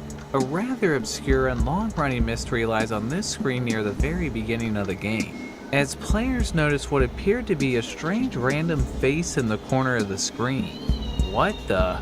If we were to invert the color of the image, we can see that it's, well, definitely a woman's face, creepily staring us down from the sky above. Whether or not this was a mistake or intended has been a contentious debate amongst the Resident Evil community, as many are skeptical that the developers would somehow miss this in this kind of highly detailed pre-rendered background. I mean look, there's even a Capcom Easter egg right here for the eagle-eyed player, Capcom being the publisher of the game. Stranger yet, this error wasn't ever corrected in any of the game's ports, including the Dreamcast and GameCube versions which provide a higher resolution image. A popular theory is this may be Regina from the Dino Crisis series, which is made by the same team as Resident Evil. And while I can definitely see that, especially with the red hair that appears before we invert the colors, whoever these mysterious eyes in the sky belong to remains a mystery, and we'll have to keep an eye out if any references are made in the upcoming remake. Only one thing we know for sure: she's always watching. What the Golf. 2019's What the Golf, released on Apple Arcade PC and soon the Nintendo Switch, is a game that definitely fulfills its title.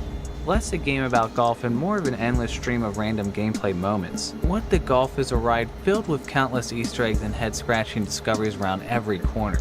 One mystery I found while putting my way through the To hub the world person was a that's series asking of me coded in messages game that what could be found on I'm terminals what I'm throughout the listening game. to. Digging through the Apple Arcade subreddit, I found I wasn't the That's first the video person I'm to currently notice this, listening to. I as just other posted Redditors it discovered the on codes YouTube were chat. Morse and actually translated into many segmented messages. So far, only Lady Gwen on Reddit has organized one of the messages into the assumed correct order, and found this message: secret blue horses at whatthegolf.basement.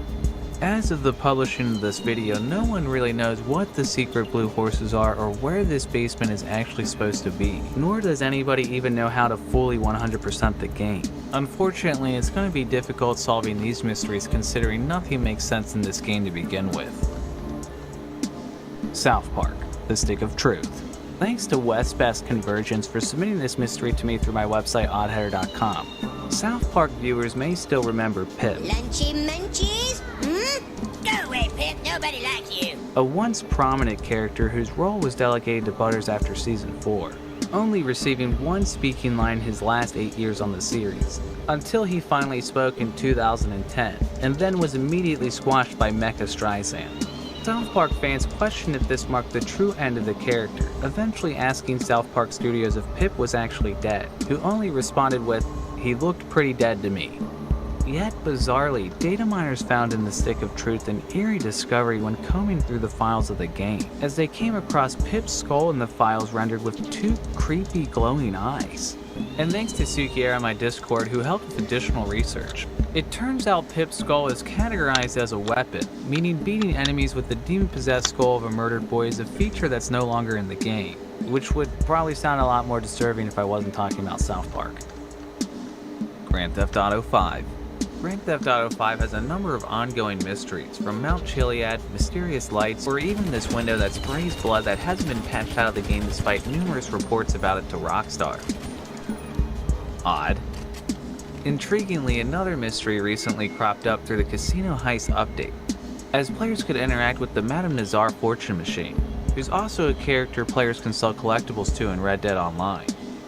Players noticed it would eventually provide a random series of numbers, which when rearranged turned out to be a same set of numbers that could be found in Red Dead Redemption 2, as it could be heard from an unseen mysterious woman chanting inside a random outhouse that could be found in the forest. 1, 2, 3, 7, 6. Another mystery players have scratched their heads over since the game's release in 2018. After obtaining all the numbers from the machine, it was found that the numbers were plugged into the player's phone. They would receive this especially cryptic message from Nazar herself. You were looking for me? Yes. The future is open to me. Safe travels. Whatever the hell that means. No one has found a deeper meaning behind the numbers or its connection between the two games.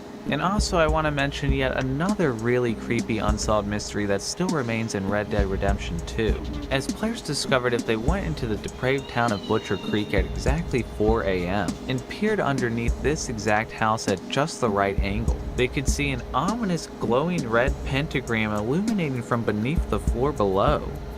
And that's all anybody's got.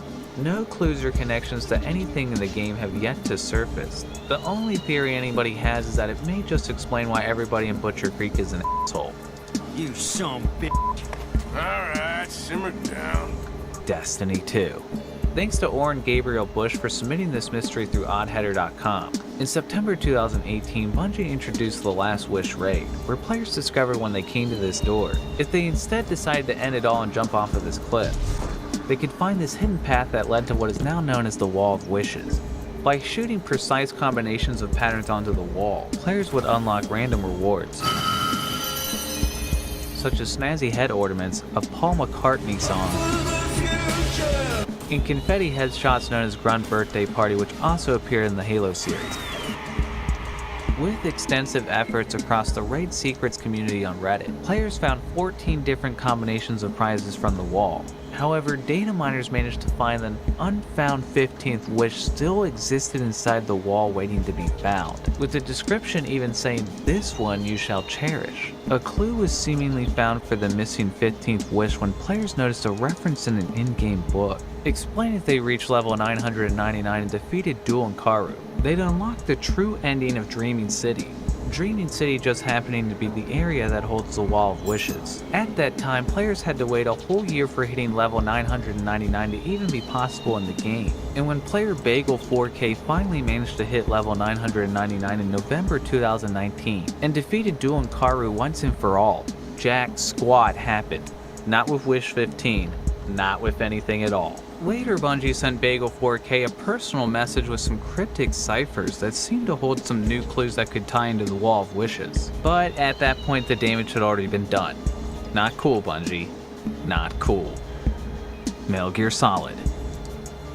Thanks to Metal Ray for submitting this crazy mystery through my Discord server. To start, the Metal Gear series is actually one of the first video games to feature virtual reality as a plot point. In-game and lore, the series characters use VR in order to prepare for real-life scenarios in the field. Virtual reality also serves as the backdrop for training mode in the first Metal Gear Solid, where the player, just like the characters, can learn the game's mechanics before going into the field. Metal Gear Solid 2 Sons of Liberty upped the ante with VR even further, playing with virtual reality so much in its story, partnered with the fact the game was somehow more bizarre than the first game. Many were sure that a twist was coming that was going to reveal that the whole game was a VR simulation. Except that never happened. And some players still aren't convinced. A major breakthrough in the theory was seemingly found when players unearthed an interesting discovery in the first Metal Gear Solid. As players found when they were in the Metal Gear Bay and zoomed all the way up in the corner of this room, they could see what appeared to be one of the VR targets that doesn't actually appear anywhere else in the main story, as they're only supposed to appear in the VR training mode. For many, this discovery blew the virtual reality case wide open. Is this just a misplaced game asset that somehow ended up in a viewable portion of the map? Or is it rather what many others believe it to be, a cryptically placed clue that suggests that the entirety of Metal Gear Solid was just a simulation? Some even going as far to say that the whole game was just Raiden in a VR protocol before his character was randomly introduced and took over the story in Metal Gear Solid 2. Does this prove that Hideo Kojima planned an elaborate conspiracy from the very start of the series that would change the whole context of the entire series with this single discovery? Honestly, being that this is Hideo Kojima, yeah, I believe it. Elite Dangerous. Thanks to Commander Kohei X for submitting this mystery through oddheader.com. The Elite series is known for being one of the longest running and largest open-ended games, with the newest game, Elite Dangerous, actually being a 1-to-1 scale of the Milky Way galaxy. This mystery actually begins with the first installment in the series all the way back in 1984, as the game came with a book that made mention of a mysterious Raxla, a planet that supposedly holds a gateway to all the other universes, and was once seized by a secret organization who continues to hide its existence to this day. Back in the day, this led many to believe that Raxla was somewhere in the 1984 game, which the developers of that game iterated many times was not actually the case. However, the developers of 2014's Elite Dangerous sing a much different tune, as they've been very vocal that Raxla does exist somewhere in Elite Dangerous, except it still hasn't been found. Weirdly, in 2018, a Redditor posted what appeared to be pre-release images of a mysterious creature known as Thargoids. Even weirder, every time this Redditor posted these images, they were removed from the Elite Dangerous subreddit, leading people to believe they were either faked or actually held credibility and could have even been from an ex-developer. When other members questioned this Redditor, he revealed that the location of Raxla was tied to the Founder's World. At one point, this location had a mission to transport a mysterious SAP-8 core containers that no one had ever seen before. And then, even stranger still, these missions were swiftly removed from the game, assumedly because the developers felt it brought players a little too close to the secret of Raxla. Unfortunately, looks like players are going to have to find Raxla the hard way, considering it takes a ship traveling at light speed 200,000 years to travel the distance of the Milky Way, which again, Elite Dangerous is to scale of. I'm not holding my breath anyone's going to find Raxla anytime soon. If you enjoyed this video, please subscribe. If you know of any other mysteries that I failed to mention in this video or any of the other videos in this series, submit to oddheader.com, come join the Discord, leave a comment down below, or even send me a shout on Twitter or Reddit. Shout out to Arizona T, Dead Plastic, Decider 12, Down with System D, Flex, Jonathan A. All Ornelas, Rage Spot, Riley S, Select, Towerizer, Up with System D, and Wade Murdoch for their Patreon support. Stay tuned.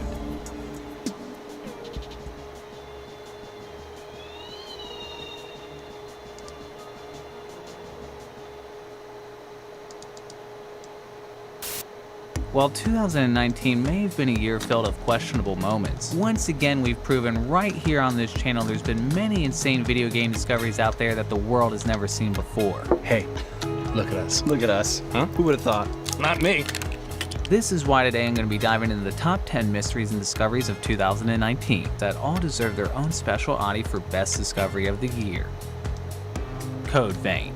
and definitely one of the most unusual discoveries of the year. Shortly after Bandai Namco Studios' new RPG franchise Code Vein was released back in August, data miners found in the files of the game a number of unusual audio files that couldn't be found anywhere else in the game, that appeared to be characters from the game raving on and on about a pizza chain that sounded suspiciously similar to Domino's Pizza. I suggest trying the phyllo crust. Biting through all those layers is really satisfying. And they still managed to turn a profit. All this talking is making me hungry. Let's dig in, shall we? Although the pizza chain is never actually mentioned by name, some eagle-eyed players pointed out that a domino sign could be found in one of the game's original screenshots that didn't actually appear in the final game, perhaps suggesting this was some sort of really awkward cut cross-promotion. That aroma. I've never smelled anything so tasty. My stomach is growling. This world is full of surprises. Unfortunately, the game's developers and Domino's Pizza have both refused to give an answer on the matter. But what really makes this one of the biggest mysteries of the year for me is when I saw this in an episode of Silicon Valley. We are racing right now. The first one to catch a gamma fish. Richard, are you hungry?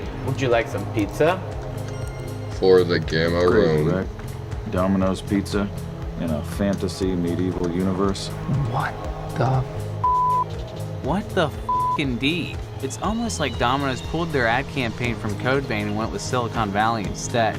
Well, I gotta give them, this was probably a way less awkward cross-promotion than whatever the hell this was supposed to be. Been looking forward to this, especially that crust. Fluffy, chewy, dig in while it's still piping hot. You can see the soul of an uncompromising artisan in this pizza. Really? Call of Duty, Black Ops 3. Since 2015, Jason Blundell has been touting the Call of Duty Black Ops 3 map Shadows of Evil as having a hidden Easter egg on it that players still haven't found to this day. And to the disappointment of all those who've been hunting for all of these years. Late last year, a disgruntled developer revealed on Reddit, among a lot of other things, that he himself never saw proof of the egg, suggesting that it was bull. And while it's still a mystery whether or not that particular Easter egg actually exists, another discovery was found in Call of Duty Black Ops 3 this year by Redditor lacking a good name, can't argue with that, who after peeking at the scripts of the game noticed there was a possible unfound Easter egg on the Der Eisendrache map, and found by allowing all the zombies to break through the windows, then boarded each of the windows up with 2 boards, bought the Arcade 5, boarded up the windows again 2 more times, bought the Shiva, boarded up the windows 1 more time, bought the Arcade 5 again, and then ran out this door in 5 seconds flat. Not sure how anyone was supposed to find that. It reveals this never before seen, very heartfelt Easter egg that hasn't been found since the game came out 4 years ago. Great job lacking a good name. This is definitely the most wholesome discovery of the year. Now if we can only find that Shadows of Evil Easter egg. Race with Ryan.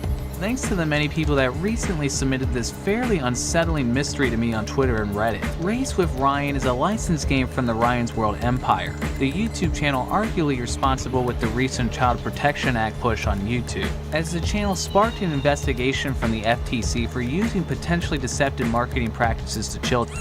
However, I'm not sure that explains what data miners found in the game, as Tiniest Turtles on Twitter discovered this disturbing texture of Ryan's face that could be found in the files of the game. Unfortunately, the developer has refused to comment on the matter, leaving us with only one question. Why? This is definitely one of the most f***ed up discoveries of the year. Red Dead Redemption 2.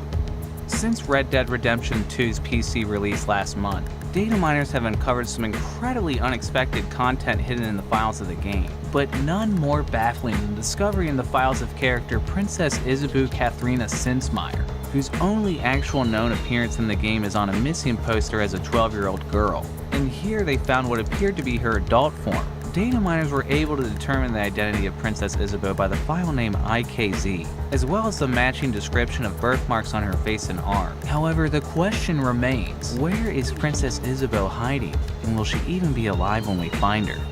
Oh, and they found this monstrosity in the files no one's ever seen before. Oh god, what the hell is that thing? Supposedly this thing could also be hiding somewhere in the game still unfound, perhaps in the murky unseeable water surrounding the game's environment. But maybe don't find that one. If anyone ends up finding a nest of these things out there, you can count me the hell out.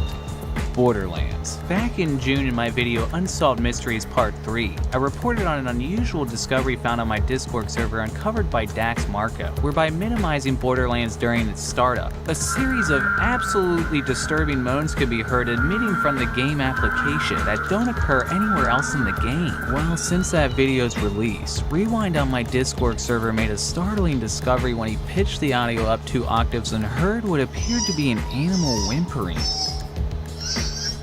Rewind sent the audio through the contact form on the Gearbox website, and rather unbelievably, Randy Pitchford, the head of Gearbox himself, immediately replied. Rewind's original question was what the sound we were hearing was actually a recording of, and instead of getting a super direct answer on that, Pitchford instead explained the recording was intended as an ambient creature cry, and that the windowed mode is likely indeed slowing down the sample rate, but contended that he never heard of this mystery before. Now, we were all shocked Randy Pitchford himself responded to this through the Gearbox contact form in like 10 minutes. It definitely gave many of us on my Discord server the impression that Randy was maybe trying to distance himself from this one as soon as he could, possibly to keep himself out of hot water, again, as that would have been what, the 8th time this year? But truly, what else could the actual source of this audio be? And would minimizing the game actually create that kind of sample change? I don't know. I mean, when we're only given a response as vague as this, what am I supposed to think? Well, considering we seem to at least have some confirmation now that this audio is likely a slowed down version of this, I have to say, seriously, what the fuck? This has to be the creepiest discovery of the year. Spitfire. Many know the first and oldest Easter egg from 1979's Atari classic Adventure. A legendary Easter egg where if you take a single pixel all the way back to the beginning of the game, you'd find the game's only developer credit. Prominently featured in the novel and recent Spielberg film Ready Player One. That's why he created the first digital Easter egg. Well, hate to break it to you Ready Player One fans, but that's actually wrong, and has been wrong for a while, as an even older Easter egg than that was discovered in 2017 on the arcade game Starship 1. But no need to focus on that one for very long, as RT55J on SelectButton.net uncovered an Easter egg when looking through the code of an old game his own father worked on in 1977. Spitfire for the Fairchild Channel F. Channel F being a forgotten home console from the 70s. The Fairchild Video Entertainment System, the home entertainment system that never gets old. By disassembling the game, RT found on the game mode select screen by entering the code 3432421241332143214231432211323422341122334443. Whew! The name Michael Clay Glass will appear for one single frame. Damn. All of that for that. While I'm not sure if that was worth all of that effort, RT initially found Spitfire's release date was fairly hard to pin down, until he found an advertisement stating the game's release was set for April 1977, predating the first public appearance of previous record holder Starship 1 by only a few months, solidifying the discovery as the oldest Easter egg ever found at a whopping 36 years. That said, the first video game was made in 1950. Fingers crossed, but I really hope one day we find an Easter egg from the 60s, or even the 50s. Apex Legends. Late last month, developers from Respawn mentioned during a live stream, an Easter egg remained to be found on the firing range map since it debuted in September. And I will add one more thing, there is an Easter egg. That is true. And nobody's found it. That is true. Challenge for everyone out there. Immediately, the Apex community scoured the environment for any possible clues, finding numerous discoveries out of bounds that even prompted the developer to say he didn't even know you could go out of bounds. The community finally found that if they abandoned their weapons, went into this cave, grappled up to this platform, crouched, looked straight down at the platform, and then switched their legend, the dummies on the firing range would come to life and attack you. Okay. While Respawn did indeed confirm that discovery to be the Easter egg that they wanted players to find, everything suddenly became way more confusing when RainYK on Twitter discovered that by again abandoning all your weapons, crouching in this spot and again changing your legend, the game would suddenly shift from first-person view to a never-before-seen third-person view. A discovery that completely changes the entire game. When Respawn was shown the discovery on Reddit, this was their response, leaving many confused whether or not the third-person mode was even one of the Easter eggs meant to be found, especially considering everybody was ready to pack it in after the first discovery was confirmed to be the Easter egg. definitely making this one of the more confusing Easter eggs I've seen in recent memory. Beavis and Butthead, Virtual Stupidity. Late last year, the Easter egg hunter released a video showcasing 2 previously undocumented Easter eggs in Beavis and Butthead Virtual Stupidity that went undocumented for 23 years. These finds encouraged YouTuber Edward B. Leela this year to search every screen with a hotspot indicator with the Scum VM emulator. And sure enough, he managed to find another Easter egg that went unfound for over 2 decades, as by clicking on all 4 corners of this Veterans Hall sign, this bear suddenly appears out of thin air, and this happens.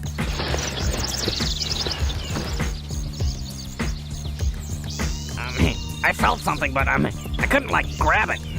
The object Beavis was holding is believed to be a cameo appearance of an object from another Viacom-published game, Zoop, which, considering this isn't the only Viacom slam hidden in this game, sounds like working at Viacom sucked.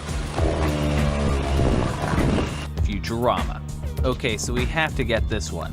In September of this year, I released 7 Easter eggs that were never found, in which me, the Easter egg hunter, and Slippy Sides got together to confirm that this giant Easter egg floating out of bounds likely had some sort of solvable solution to it that we still hadn't found in over 15 years, which turns out was originally found by Larry Lemming on the cutting room floor only because of a bad emulator. The 3 of us were thrilled to find it lit up the internet by storm, particularly on my Discord server where Egg Hunter spent 3 days straight trying to solve the mystery, until finally extremely technical game reverse engineer J Fox Rocks came into the Discord and finished the solution. At that point, he and the rest of the community went on to uncover that Futurama had many more Easter eggs in the game that were never found before, although the Easter egg found referenced in the code on level 5.1 was never deemed to actually be solvable, so we may just have another Easter egg on our hands that still needs cracking. Enough talk, let's look at this thing. Alright, step 1, break Leela's locker, pick up the key card. Okay, now we just gotta pop our head into this boiler room for a second. Okay, think that's enough. Come down the hall. Okay, so we gotta break the fire extinguisher glass without actually grabbing the fire extinguisher. Shouldn't be too hard. Oh, okay, we're gonna have to do this again. Alright, there we go. Go in the room across the hall, open this drawer and grab the cash. Wow, this is that stuff Bender's always stealing from me. Move our way into the conference room. We have to have exactly 7 cash collectibles to make this work. Fortunately, there's 4 right on this table. 5, 6, 7. Okay, we got 7. Break the TV. A very short sound will play, and just as Slippy predicted, there was a door here after all, beautifully revealing this Easter egg that can finally be properly viewed in game after all of these years. I hand it off to James and Slippy, who have some extra words for the community. A massive thank you goes out to the community and everyone that contributed. Thank you so much for your amazing work, and it's crazy to think that so many people came together to solve what I thought was originally just a totally random Easter egg floating out of bounds. Truly an excellent find. And I totally agree with you, James. It's amazing work from all across the globe, and it just goes to show what an awesome community can do when working as a team, to unveil this unsolved Easter egg after 15 years. I'd just like to say another huge thank you to you, Odd, for inviting me to be part of this mystery, and again congratulations to everyone involved in solving it. Now, after all this effort, there's only one thing left to do. Let's finally beat this Easter egg with a hammer. Almost brings a tear to my eye. Mario's early years, fun with numbers. Now, this is my personal favorite discovery of the year. Again, from my video 7 Easter eggs that were never found, I detailed an Easter egg Dilly Dillon shared on my Discord server that he received a tidbit about from a developer interview. After revealing this information in the video, the Discord community went as far as data mining the contents of both the PC and the Super Nintendo version to the best of their ability, but couldn't find anything despite their efforts. Unbelievably, weeks later, Heidel C came to my Discord and showed us the Easter egg was hiding on this exact pixel on the Super Nintendo version. Hello. Hello. Hello. Hello. And it's even a Three Stooges reference. It's unbelievable to me that an Easter egg that was hiding in plain sight went this far unnoticed for 25 years. No hacking, no using the scripts of the game, just good old-fashioned egg hunting. truly inspiring to know the Odd Header community showed the world once again that no matter how old these games get, there's still Easter eggs left to find. If you enjoyed this video, please subscribe, and if you know of any other great mysteries or discoveries that I missed, submit to oddheader.com or join the Discord. Sometimes we come across an ending in a video game that makes you think, is that really how it ends? Only to find out, oh, it's not. Having covered numerous examples of strange unintended endings that players weren't expecting to find, it only makes sense I dedicate an entire video to the subject. Thanks to Raz on my Discord server for today's video idea as we dive into the top 10 video game endings that were never meant to be found. Tomb Raider Underworld. At the end of the game, Lara and the game's antagonist Amanda, still pissed at Lara for abandoning her in a tomb when they were younger, agree to put their differences aside and work together to stop the destruction of the world. In an inspiring moment, the two work together to escape before this temple collapses on their heads, ending with the impression that the two would sort out their differences, with Lara finally gaining her friend back after all these years. However, data miners managed to rip a much less wholesome version of the ending lurking in the files of the PlayStation 2 and PC versions, as originally the ending continued after Lara and Amanda escaped the temple, with Lara trotting through the snow when suddenly Amanda comes out of nowhere with a rock and Lara shoots. Lara hesitates for a moment before nonchalantly pressing on, leaving Amanda to break her leg and presumably die, which was probably deleted for being a complete 180 from the heartwarming moments seconds before. That and it was kinda dumb as hell. It was pretty clear Lara was armed. Why in the hell would you bring a rock to a gunfight? Hitman. Blood Money. In the last mission, Requiem, Agent 47 finds himself drugged and knocked out at a funeral, before waking up and unveiling his cover to blast away all the dudes in the area. But if players didn't react in this moment and needed player response, the credits would roll and Agent 47 would end up getting lowered into the chamber and getting literally roasted. But thankfully off screen for those faint of heart. We didn't get Players, anything however, all found hour. if they hacked open the developer tools, they could clip themselves outside of the environment with the warp tool and find a fully modeled cremation chamber that doesn't appear anywhere else in the game. It's believed this chamber belonged to an extended alternate ending, in which Agent 47 would have actually been led through the chamber, further evidenced by a tiny deleted scene that could be found on a behind-the-scenes video uploaded to YouTube. Additionally, if we were to rip the audio from the game, we would find two cut audio files from the level named Journalist Fed into Cremator and Wheelchair Guy Fed into Cremator, with the game's two main antagonists pleading Agent 47 not to burn them alive. Fortunately for everyone's sake, it appears the developers thought that ending the game with characters getting incinerated was maybe taking things a little too far. Yeah, maybe a little. Dead Rising 3. Thanks to Throwing Out Rocks for submitting this discovery on the Odd Header Reddit. In the open-world zombie beat-em-up game Dead Rising 3, players assume the role of one of the last survivors of the zombie apocalypse, Nick Ramos. Throwing Out Rocks going through the files of the game, however, managed to find an unusual ending lurking in the data that didn't appear anywhere else in the game, which starts standardly enough with Nick saving one of the lone survivors, Annie, when things take a sudden turn south. Thanks for saving me, but I hear you've been a real shithead around town. I hear you've been hurting people, Nick. Innocent people. Damn. Whoa. This is dark. Wait a second. All right, listen, I'm special. And I'm sorry, you guys, now I just didn't have time to... Oh, so you're Mr. Special, aren't you? Is that it? Seriously, though, I really am special. What, you don't think that we're special? Well, Karen's pissed. I was just having a little fun now, come on, guys. Yeah, look at me, Mr. Number 12. I can kill whoever I want. I'm a murderer. Hey, hang on, I really need to escape, all right? Oh, you're gonna escape all right. Straight to that big safe house in the sky. It's thought this ending would have occurred if you managed to kill all of the survivors in the game, despite that never actually being a possibility. Whatever was done to activate this ending, it's safe to say the player would have definitely deserved it. Get him! Blade Runner. 1997's Blade Runner is one of my all-time favorites. A cyberpunk Los Angeles where synthetic humans known as replicants, indistinguishable from normal humans, roam the streets causing public terror, with detectives known as Blade Runners out to retire them, aka eradicate them.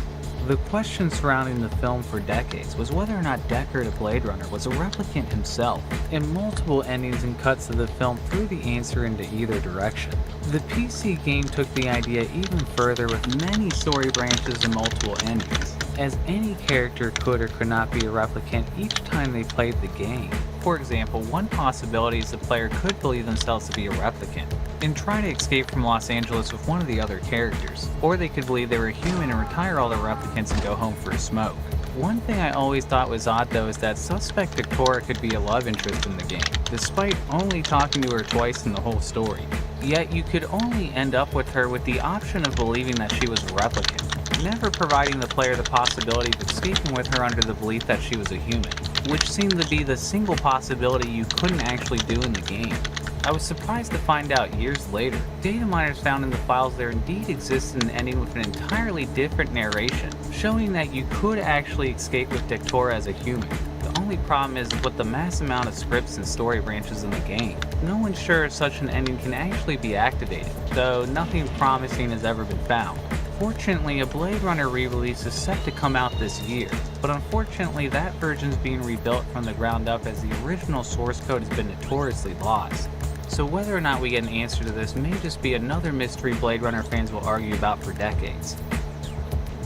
Persona 5. Persona 5 is a game that takes place across multiple high school semesters, allowing the player to build relationships throughout the game's story. Normally, if the player were to date every single possible girl in a single playthrough, on Valentine's Day all the girls would get together and rightfully beat your ass. However, only a couple months ago, data miners managed to dig up an unused ending lurking in the files exclusive to the Chinese version of the 2019 re-release Persona 5 Royal, in which all of the love interests get together for Valentine's Day and are perfectly fine with you dating all of them at the same time, with eerily none of them acknowledging the awkwardness of the situation as they shower you in endless chocolate. Supposedly this is a deleted ending involving an ideal world scenario introduced exclusively in Persona 5 Royal, but clearly somebody along the way felt this possibility was way too weird and decided to can it. Also, apparently this is supposed to be a bad ending, as it's supposed to be a part of a message that living in an ideal world without pain and consequence would ultimately be a boring one, yet we still end up with 10 beautiful women who want to wait on us hand and foot. Yeah, what a horrible world that would be. Disgaea 2. Thanks to Hall Sarah for submitting this discovery on my Discord server. Disgaea is a tactical role-playing game featuring multiple paths and endings. One particularly difficult to achieve bad ending involved gaining 99 felonies and alley kills with Adele, including killing his own love interest Rosalind, which presents an ending where Adele kills Rosalind because she's possessed by a demon, only for him to end up possessed himself. From here, the game ends with Adele's child siblings begging him to spare their lives, before fading to black and asking you to load another save game. Oh, I hope they're fine. US players, however, were in for an even darker ending, as when they switched over from English to Japanese at the last second, they could hear audio that the game's localization department deemed too graphic for the US, as after the game faded to black, they could hear this blood-curdling audio of Adele assumedly crunching down on flesh and bone. Good lord! Yeah, I'm kinda starting to think things didn't end well for the children. Yeah, he killed Bully. At the end of Bully, Jimmy has a showdown with two of the game's antagonists, Gary Smith and Edgar Munson. Jimmy ends up finding Edgar at the chemical plant in town, who attacks Jimmy as soon as he finds him. Normally, the only story option is for Jimmy to beat Edgar and for the two to make amends. But players digging through the files found audio that seemed to allow for a darker ending if Jimmy would have lost the fight, seemingly implying Edgar would have drowned Jimmy in the chemical waste, as recreated by Deadpool XYZ here. That burns, doesn't it? Making it the only time Jimmy would have died by somebody's hand in the whole game. Well, there's not really any question why this one would have been removed. Apparently, Jimmy disintegrating in nuclear waste was a line that even Rockstar was unwilling to cross. Poor little Jimmy taking an acid bath. Okay, let's maybe cover something a little less dark. Wander Song. Ah, here we go. Wander Song is a bright and colorful game where a wandering singer known as the Bard goes on a quest to gather pieces of a song to unify the world from being destroyed. Months after Wander Song's initial release, a player on the Wander Song Discord found at the beginning of the game if they were to input a sequence of notes normally used during a minigame later in the adventure, the player would suddenly jump ahead in time to the point after the minigame actually occurred in the story, which was a speedrunner's dream as they no longer had to acquire most of the characters needed to complete the game. When they got to the final scene, they expected the normal ending to play out the same, but rather an entirely new scenario played out instead. As normally at the end of the game, the world loses color as it slowly begins to end, and the world and the Bard sing a song together to try to prevent their demise. But this time, since the player got there without any of the necessary characters, instead you just sit there while the world ends and then the game fades to credits. So literally everyone and everything that's ever existed dies. Damn, so much for lightening the mood. The Stanley Parable. The Stanley Parable is a game of many mysteries, certainly not being the first time it's ever been covered on the channel. One particularly confusing mystery involves an ending that appears to have never properly been found. Throughout the Stanley Parable, a disembodied narrator comments on every single move Stanley makes throughout the game. He entered the door on his left. However, it was found that if a player entered the boss's office and quickly walked backward at the exact moment that the narrator began talking, they could shut themselves outside the office and the narrator would deactivate. Stepping in. Which, when looking at the developer console, doesn't seem intentional. Doing so appears to activate a failsafe for the player, as the doors in the previous areas inexplicably reopen. If we were to backtrack to the beginning of the game, we'd find door 428 is now open, which never opens under any other way that we know. Entering the door takes the player to a mysterious area only known in the developer console as Red Stair, an environment with many winding staircases and multiple empty floors. At the top of the stairs we can find a warning on the wall, with an obscured message at the bottom we can only read if we rip the file from the game, which states, "Both the narrator and the player must be present in order for the escape sequence to play out as intended," which unfortunately has never been achieved as no one's ever gotten here without deactivating the narrator. Past the door, the player can find what appears to be an escape pod, when suddenly the game instantly resets, creating a strange visual manifestation at the bottom of the screen. Playing the scene with the developer console open, we get more clues that this wasn't the intended way of finding this ending, as when we enter the room we can see a number of sound effects fail to load, such as elevator door open and robot hydraulics, which explains why the scene is eerily dead silent. Entering the pod gives us the biggest indication this was never meant to be found, as an error appears that says, "Fix me, William." Many believe a proper way to activate this ending has never been found, especially as a developer in a Reddit AMA revealed there was still at least one secret left in the game that nobody's found. Fortunately, we only have one developer to thank for giving us a starting point. Thank you, William. Don't worry, William, you're far from the first to make a mistake like that and end up covered on this channel. Alan, you're never living that one down. Metal Gear Solid 5, The Phantom Pain. Players digging through the files of Metal Gear 5 found a mysterious, never-before-seen cutscene, talking about the last nuke in the world being disarmed as a historic moment for mankind. Well, it turned out this ending was in the game, but in a way that no one was ever likely to activate, as every nuke that had been built by players online had to be disarmed until the nuke count on all of the game's servers was down to 0. Considering this meant thousands of players would have to dismantle their nuclear arms at the exact same time, the likeliness of this ever happening was slim to none, though that hasn't stopped many from trying. Then, on February 2nd, 2018, 3 years after the game's release, Steam users found the cutscene playing as soon as they launched the game. Did all the players disarm their nukes and finally manage to achieve world peace? Nope, not even close. Apparently, the only reason the ending played was because of a server error that incorrectly interpreted the value as 0.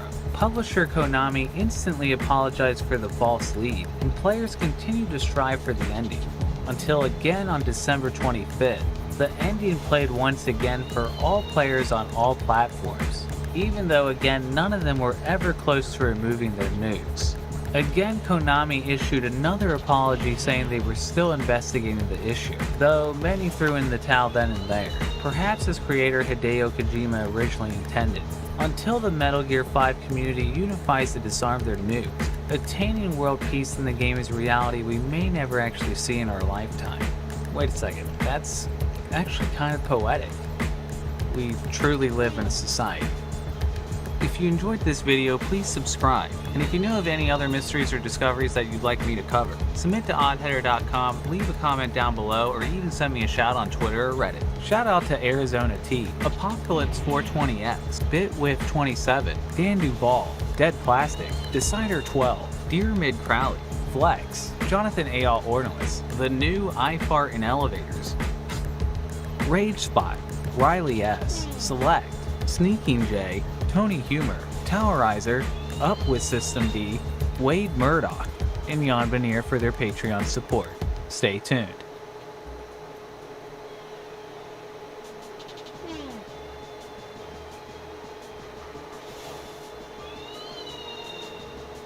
Minus Worlds, Out of Bounds Geography, and whatever the hell this was supposed to be.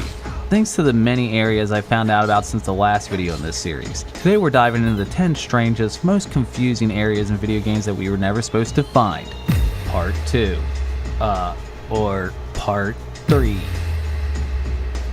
Guild Wars 2. In the massively multiplayer online RPG Guild Wars 2, players found at Caduceus' manor if they were to glitch to the other side of this portal to leave the area, they could find a large open terrain away from the playable environment. Once they made their way to the far ends of the terrain, they discovered a strange structure out of bounds sitting in the distance. Inside was a strange room with these creepy odd heads that would eerily eye the player anywhere they stood. In the center of the room was a strange... Yo, let's go. Corrupt and pull.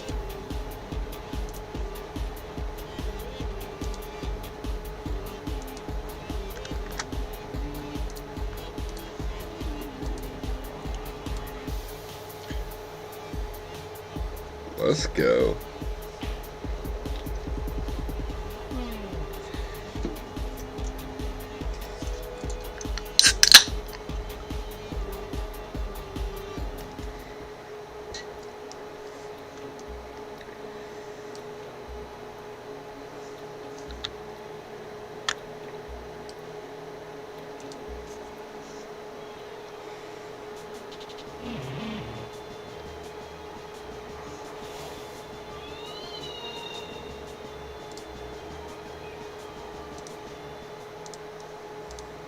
orb that when interacted with would... Whoa. That makes me pretty dizzy. The strangest discovery of all, though, was that players could find a cat sitting in the ceiling of the room. Wait, what? Guild Wars 2 level designer Josh Foreman commented on one of the YouTube videos of the area and said, "Don't look. We haven't got that part online yet. My boss will be pissed if he sees this since I sculpted the heads to look like him." Yeah, that's not a flattering look. Sounds like this would have been a good one for Easter eggs that got people fired. Later, another environment appeared that resembled this location, but with the boss's characteristics and the original spot's more curious features seemingly removed. While it's a mystery if Foreman's boss ever caught wind of the original caricature, and if Foreman still got to keep his job, the greater question is, what the f was with the cat? Final Fantasy 15.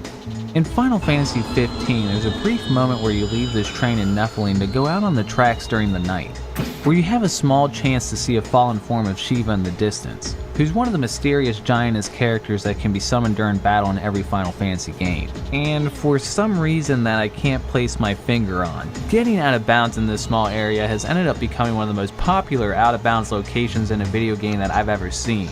Some players even going as far to change the lighting of the area from night to day. I assume to get a better look at the views? I can't figure out why players are so obsessed with this area. And now, more fan service. Bayonetta 2. Sort of like Shiva, Bayonetta is a scantily clad sorceress thrown into an inexplicable adventure that mostly makes you think only in Japan. YouTuber Yoshi found an interesting area we weren't supposed to find by using an exploit nicknamed the Witch Twist, which is essentially an infinite jump glitch that raises you upwards by repeating a precise pattern of combinations. After climbing upwards enough, eventually Bayonetta will stand in this completely disorienting position. Sequence breaking forward, you can make your way upwards to this door and find what I assume to be the inside of Jerry Garcia's mind. Wow. Holy sh**. By the way, if you're prone to epilepsy, you might want to skip this part. Oh my god. Only in Bayonetta would a Hall of Mirrors effect get this f***ing crazy. Advent Rising. Advent Rising is a game that came out when every game was touting itself as the next Halo killer. It wasn't, which turned away publisher Majesco from going forward with its ambitious plans of a trilogy, as well as their elaborate plans involving the first title itself. One of these rumored plans was said to involve this door that never opens on Chapter 5F, which players can now get to the other side of thanks to a console command exploit found by YouTuber Duke Sets.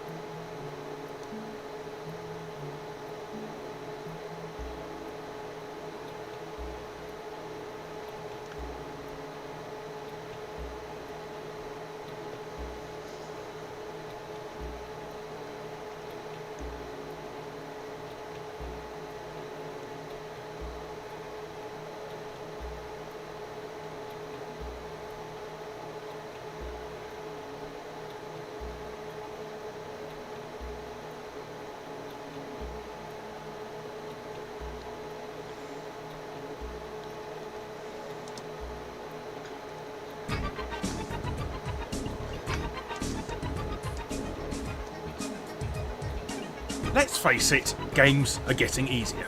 It could be argued that it's down to games being more narrative driven and online focused than the original arcade mentality of constantly trying to nickel and dime you. But every now and then, a game developer will make a game so hard it's literally impossible to beat. Not because they want to give you a challenge, oh no siree, but because of more underhanded reasons. So this episode is dedicated to devs' douchebaggery of making you think the game's impossibly tough, when in truth, they just couldn't be asked to finish it. But, hello you, I'm Guru Larry, and I welcome you to Fact Hunt, 5 purposely broken, unbeatable games by dickish developers. Yes, I know it's a convoluted name. You try and come up with a more clickbaity title to describe this episode.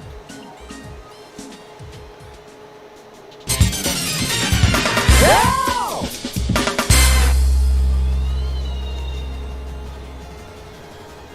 1990 was the year arcade manufacturers Midway were heralded for their amazing ability to remake Robotron with slightly nicer graphics and still Robocop quotes with Smash TV.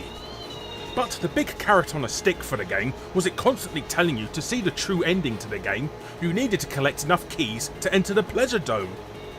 Thing is, there was no Pleasure Dome. They made the whole thing up. So, no matter how many keys you've collected, you're never able to reach it because it doesn't exist.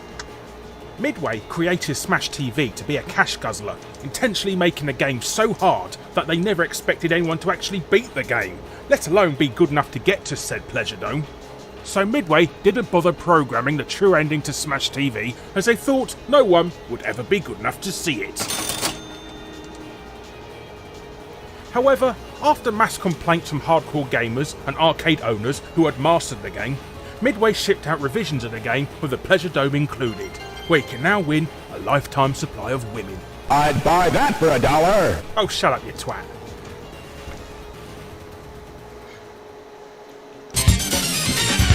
Yeah!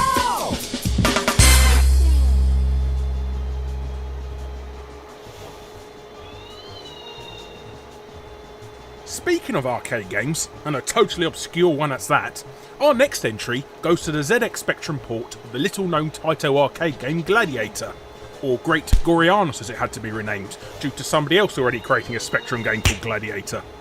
Such an original name. Great Gorianos was a pretty crap beaten up in all fairness. So much so that a game about gladiatorial combat has a picture of a Viking on the title screen instead. And yes, that is the David Perry who coded it. Anyhow, the problem with Gladiator was it had to be programmed in just 48k of space in order to maximise sales for the scummy plebs who are too tight to upgrade to a 1 to 8k spectrum. So porting an arcade game many times that size meant some things had to be scrapped. And in Great Gorianos' case, it was removing the ending. Yes, the ending. So, how did they make sure no one could ever beat the game? Well, they made the final boss invincible. Yep, you can wail on old Skeletor here all day long and you'll never be able to kill him. Though technically you couldn't anyway, because he's a skeleton. You can obviously hack the game to make the final boss killable, but for your rewards, the game will just crash afterwards instead.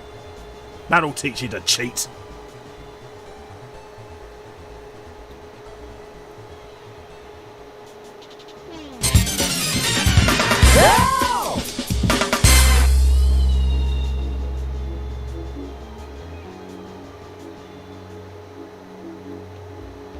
Ask any British gamer from the 80s what their favourite games from the time were, and you'll definitely hear Robocop among their lists.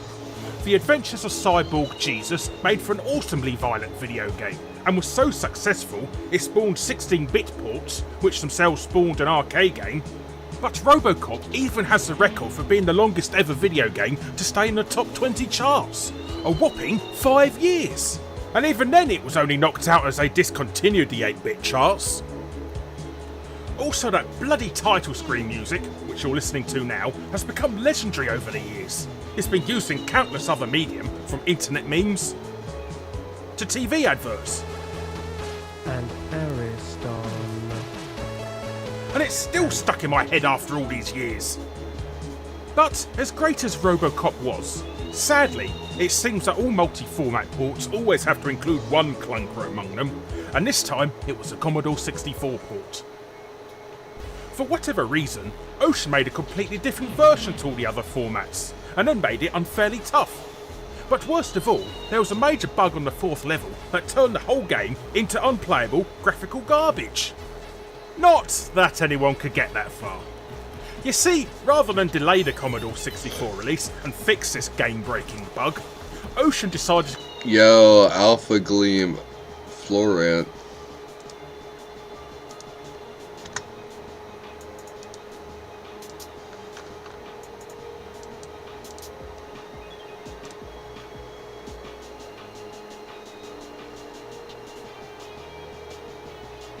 Let's go.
go the extra mile of dickishness and put a time limit on the previous level that's so tight, it's literally impossible to complete the level in time. Well, impossible to beat the level legitimately, that is. You see, there's a certain wall in the level that you can glitch through by continuously standing and I'll crouching give away in front that of it, gleam skipping flora the we just majority of got. the area. So you can see the next round in all its unfinished, buggy glory. And true to Ocean's normal form, they never resolved this either. In fact, it wouldn't be for another 20 years before fans themselves finally fixed the code to make the game actually playable. Unfortunately, this wouldn't be the last time Ocean would pull this scummy stunt. Try saying that 5 times quickly.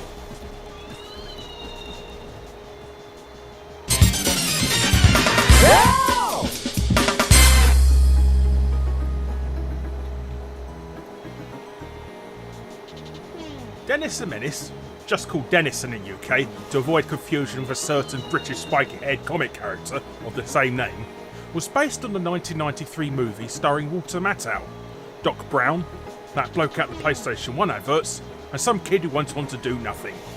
Not even the sequels. But our old friends at Ocean again found this blatant Home Alone fan cash-in irresistible, so snapped up the game rights, whether it would make a good game or not.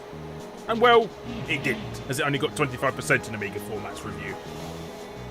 Anyhow, while focusing on developing the Super Nintendo version, they ran out of time developing the Amiga incarnation, which was to coincide with the VHS rental release of the movie. They had most of the game complete, they were just missing the final boss and the ending. So rather than delay the Amiga version to add them in, they purposely put in a jump that was impossible to make on the final level instead, making the game completely unbeatable. Yep, Ocean decided to be extra dickish and make a game you'd slog through for hours impossible to beat, simply because they ran out of time to finish it. Well, that's when they knew no one gave a shit about the Amiga by 1993, so shoved it out the door, assuming no one would buy the bloody thing anyway. On the plus side, this issue only seems to be with the Amiga A500 release of the game.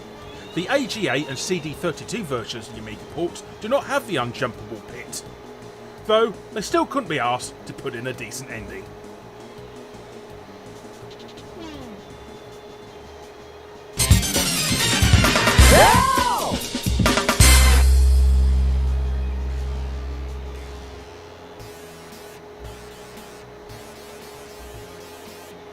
And let's end our episode with quite possibly the most recent game, well, ever, on Fact Hunt. Tony Hawk's Pro Skater 5 for both the Xbox One and PlayStation 4. A game with so much cut content, even Bam Margera didn't even make it to the final entry. I am just Though in all fairness, the fucker's put on so much weight now, Activision probably mistook him for his dad. On YouTube. Now it's obvious that a game so anemic would probably end up on a Fact Hunt episode someday, but you seriously wouldn't believe how much actually is missing.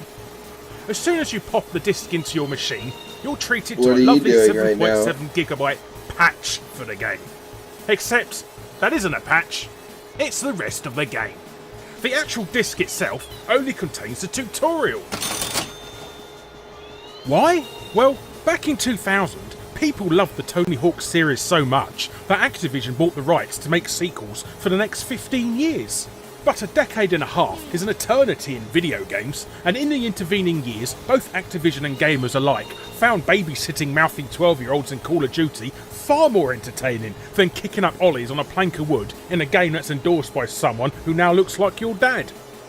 Roll on 2015, and Activision noticed they had paid for something they hadn't touched in years. What time are you waking up in the morning? So desperate to cash in on this imminently expiring property, they quickly cobbled together a game from the remnants of the 2012 Xbox Live Tony Hawk HD game, and released it on the very final day they owned the rights to it. Now obviously, a game needs to be ready several weeks ahead of its actual release date in order to manufacture discs, distribute them, etc. It's just with such a tight, unmovable deadline, the game wouldn't be ready in time by then. So in order to physically make a retail disc copy, they just slap the finished portions of the tutorial on the disc and use the remaining weeks to actually finish the game. Just disguise it as an update patch. A huge 7.7 gigabyte update patch. Now you're probably saying, so what's the problem, Larry? You're getting the whole game still. And, well, that's true. but anyone who owns a PS4 or Xbox One who can't or won't connect the system online, and I don't know why you wouldn't, is essentially paying full price for less content than you'll get in a bleeding demo.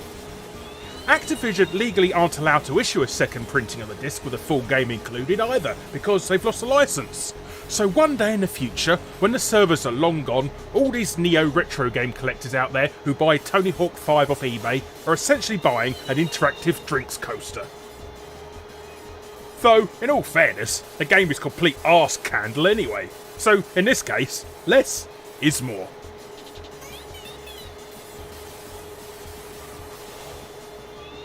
Hello you, Larry here again.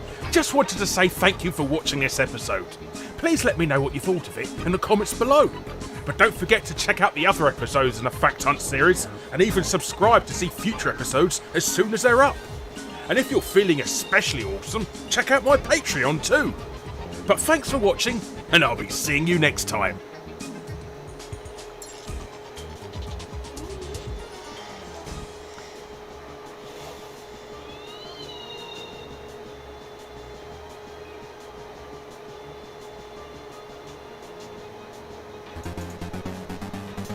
Mistakes, eh? Everyone in the gaming industry is prone to errors at some point in their careers, whether it be miscalculating deadlines, releasing unfinished games, or just plain screwing up every single thing you have ever laid your hands on for the past 2 decades. So this episode is dedicated to the funniest of those mistakes, those laughable lapses, and those slapstick solecisms, all of which have mostly been forgotten.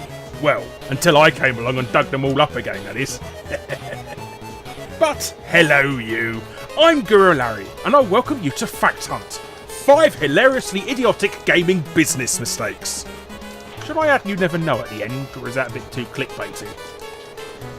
Mind-blowing!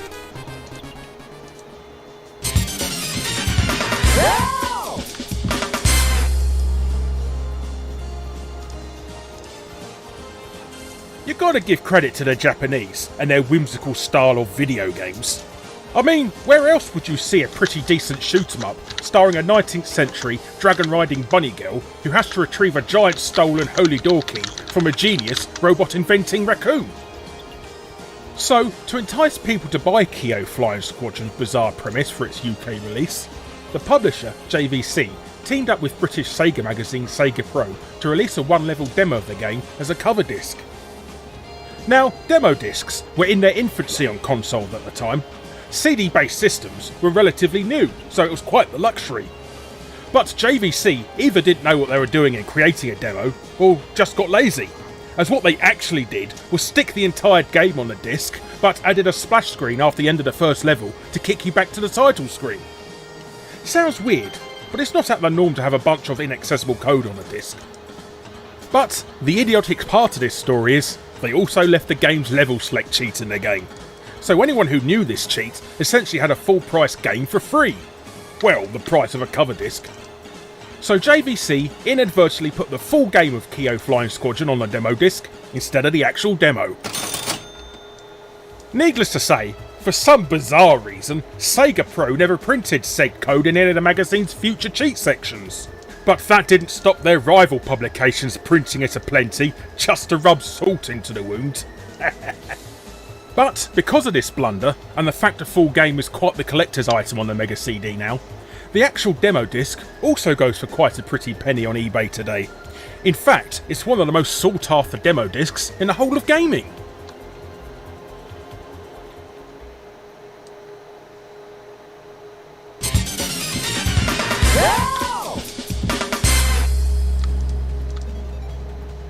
Let me ask you something. How difficult do you think it could possibly be to screw up a football video game? Have stupid AI? Clueless goalies? Well, TechMagic managed to screw it up even further than that when they released their kick-off knockoff Champions of Europe for the Sega Master System.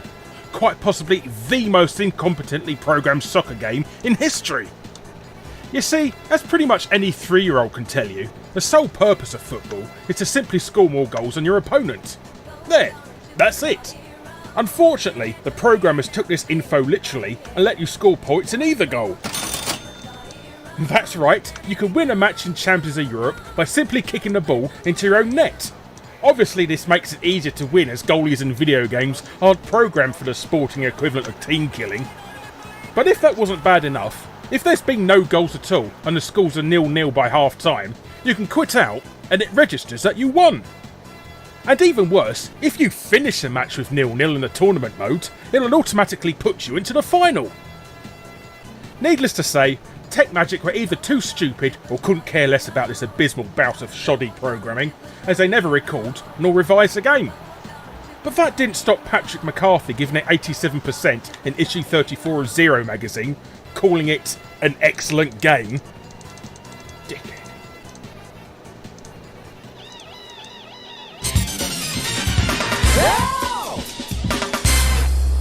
Yo, here is a secret Originally starting out as a movie license of the Halloween series, publisher Palace Software abandoned the idea after noticing a video game about a witch that collects pumpkins has absolutely bugger all to do with a man in a white mask who continuously hunts down Jamie Lee Curtis. But while Cauldron was a fun little excursion for Palace, and a great game to boot, their focus was more on picking up movie licenses to develop games into. And none were bigger to them than The Evil Dead, a game they had previously developed for the Commodore 64 and BBC Micro the year before. You might remember me talking about it in one of my Halloween specials a few years back. It's an okay game, fun for 5 minutes, but it soon gets repetitive. But The Evil Dead was popular enough for Palace to want to wrangle a few more pennies out of the licence by porting it to the ZX Spectrum as well. So, once completed, they sent both The Evil Dead and Cauldron off to the cassette duplication factory. You can probably see where this is going. For gamers who didn't grow up with tape-based games, cassettes were often temperamental buggers to handle, often failing for the most bizarre of reasons, from having the volume too loud, how hot it was that day, to just not feeling in the mood to load. So publishers would often stick the game on both sides of a tape as a kind of backup. That, or if you were just too lazy to rewind the bloody tape. Unfortunately, either the tape duplicators or Palace themselves had a bit of a brain fart that day, and instead of sticking another copy of Cauldron on the B side of the tape, they accidentally stuck The Evil Dead on it instead. So Palace accidentally stuck their unreleased AAA movie license on the B side of a budget game. Alright, Cauldron wasn't a budget game, but it was on the lower end of the full price game spectrum, £7.99. Of course, Palace Software didn't want to admit this error, so instead put a spin on it saying they wanted to distribute The Evil Dead to a wider audience, completely negating questions of why the other versions also didn't display this unannounced spate of generosity. Ironically, this boast ultimately shot them in the foot, as a lot of retailers refused to sell a game with a game adaptation of a video nasty on it, so the Spectrum version only received a limited release. Oh, the irony!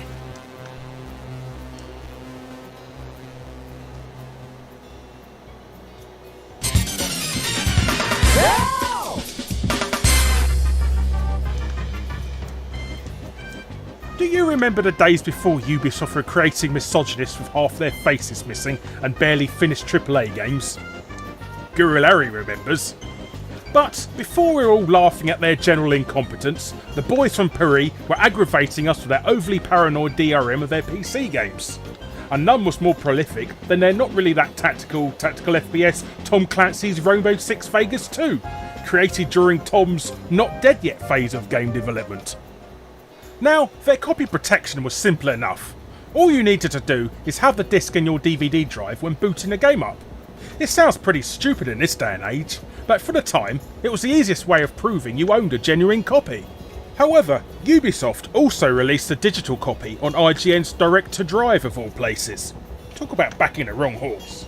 But since there was no physical disc to prove the copy was genuine, Ubisoft just negated that bit of code from the digital version. Sounds good so far, but Ubisoft then went full derp and completely forgot they had released a digital edition, when their first update patch permanently locked out anyone who didn't own a disc release, assuming it was a pirated copy. This in itself is stupid enough, but this isn't the most hilarious part of the story. Their copy protection was so good, Ubisoft couldn't actually undo it. No matter how hard they tried to repatch the game, they just couldn't remove the new DRM. Not even through a clean install with the original unpatched game. So, what was their solution to this mistake? They simply went on Game Copy World, downloaded a crack for Rainbow Six Vegas 2, and released that as the official patch. Yep, Ubisoft's only solution to remove their own copy protection to Rainbow Six Vegas 2 was to give you the software needed to actually pirate the game in the first place. They didn't even bother to disguise the fact it was the original crack either. They left in the original coders' usernames in the code, and even the crack-tro bit tune you get with these programs is still there. Needless to say, Ubisoft went very quiet after this whole ordeal.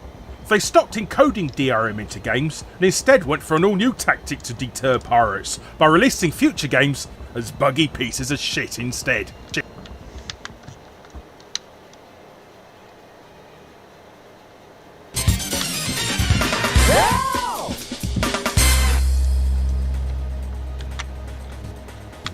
If you were a British gamer growing up in the 90s, undoubtedly you would have owned an action replay at some point in your life. Just like the Game Genie, they were a cheat device that would give you infinite lives, skip levels, etc, and were immensely popular at the time. Heck, I personally like action replays so much, I even got a job as an artist doing the graphics and box art for them.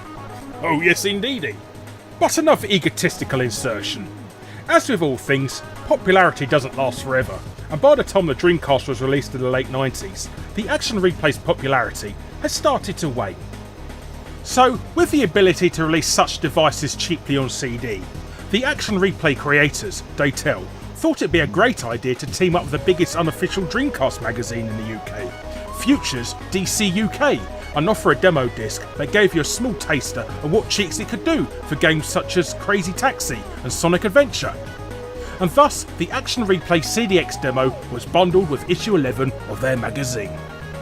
Unfortunately for Sega, however, the Action Replay could do things other than just add cheats into games. You see, since this was an unlicensed product, the Action Replay had to use software to bypass the Dreamcast disc security checks in order for the player to then insert the chosen game to cheat on. So, if said player was a little on the unscrupulous side, they might choose to not typing any cheat codes at all and instead insert an imported game. Or even worse, a pirated game. Yup, Decay did such a good job at knocking out Sega's security checks, the Action Replay CDX demo inadvertently created the entire piracy market for the Dreamcast. It was impossible to pirate games for the Dreamcast until Decay accidentally discovered a back door, which, as you can guess, opened the floodgates. Of course, this was a huge embarrassment for all concerned. Future desperately tried to pull issues from the shelves, but word had gotten out by then, and gamers were snapping up multiple issues to sell at vastly inflated prices on eBay. Decay did manage to remove the feature by the time the full version of the CDX was released, but by then, nobody gave a toss, as no one was prepared to pay £40 for a feature a £5 cover disc could do anyway. So the ability to play imported and pirated games mysteriously started to appear in later revisions of the CDX. Funny that. Ironically, Dreamcast sales actually increased after the CDX demo was released, which brought up new Coke-like conspiracy theories whether Sega had purposely let the CDX slip through, as they certainly never issued any legal threats to Decay nor Future. So you can all thank that huge stack of burned Dreamcast CDRs in the corner of your wardrobe existing to Decay for innocently wanting people to get a taste at cheating in video games, but accidentally opening up the doors of temptation to illegal free video games instead. Thanks, Decay.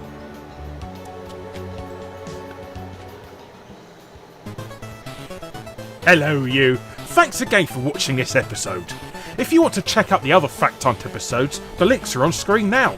Or better yet, subscribe to be first to see future episodes. The next episode is going to be a real doozy for you. Also, if you want to be super awesome, check out my Patreon. But thanks again for watching, and I'll be seeing you next time.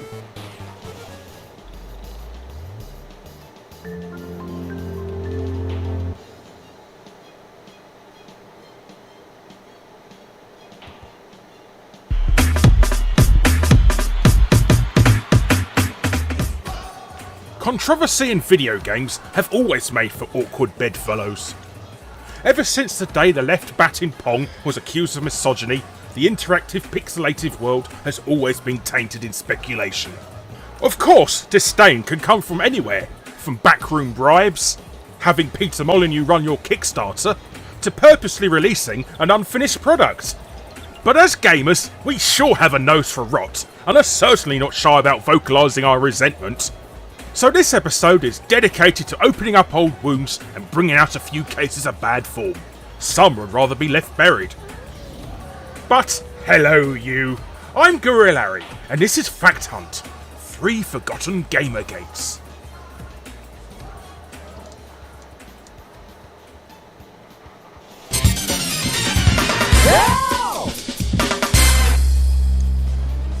Let's start off with one of the very first cases of gaming underhandedness, Konggate. But we're not talking about Donkey Kong, nor its strangely officially Nintendo licensed rip-off, Crazy Kong, but Crazy Kong, which is spelled with a K instead of a C. The home computer rip-off of an official rip-off of an arcade game for the ZX81 and the Spectrum, if that makes any sense.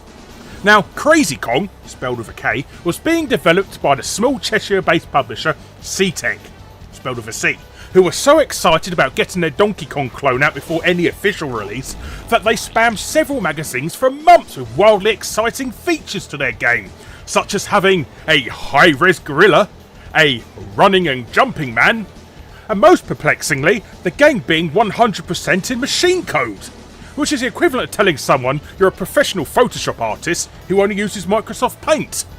But these impressive claims were enough to entice thousands to pre-order the game from C-Tech. However, shortly after the release of Crazy Kong, which was mail order only, 80s stalwart Computer and Video Games magazine started receiving letters from angry buyers complaining that the game, so hyped up to them, was not only completely full of bugs, which was quite possibly one of the first ever mass reports of game-breaking glitches in the game, but the whole advert was entirely misleading to begin with. C-Tech had obviously realised they overestimated their programming skills of announcing a fully working 16K Spectrum port, by instead making a much more powerful 48K version of the game, and to avoid fraudulent advertising laws, dumps the unfinished, barely working 16K version at the end of the tape, with the majority of the levels and features missing. No high-res gorilla for the 16K plebs then, it seems. However, seeing increasingly more and more complaints coming on a monthly basis about Crazy Kong and other C-Tech software, CVG sniffed a story here. First of all, they tried the game for themselves, only to be dumbfounded that the game itself asks you to restart the game with caps lock on, as the game wouldn't run in lowercase. So C-Tech went to the effort of creating a screen in the game for that, rather than add a simple single line of code that made the computer do it itself.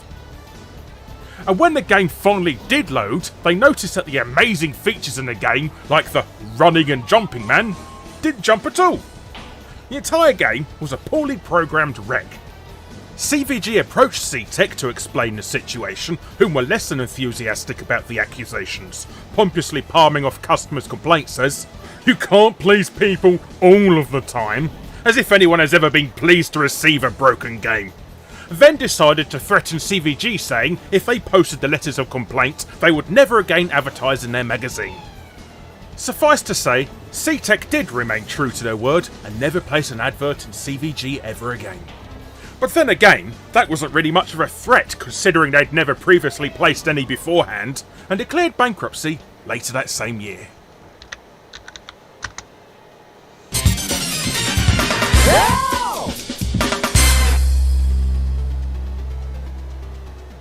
Faking gameplay footage and screenshots has always been the snake oil of the video game industry.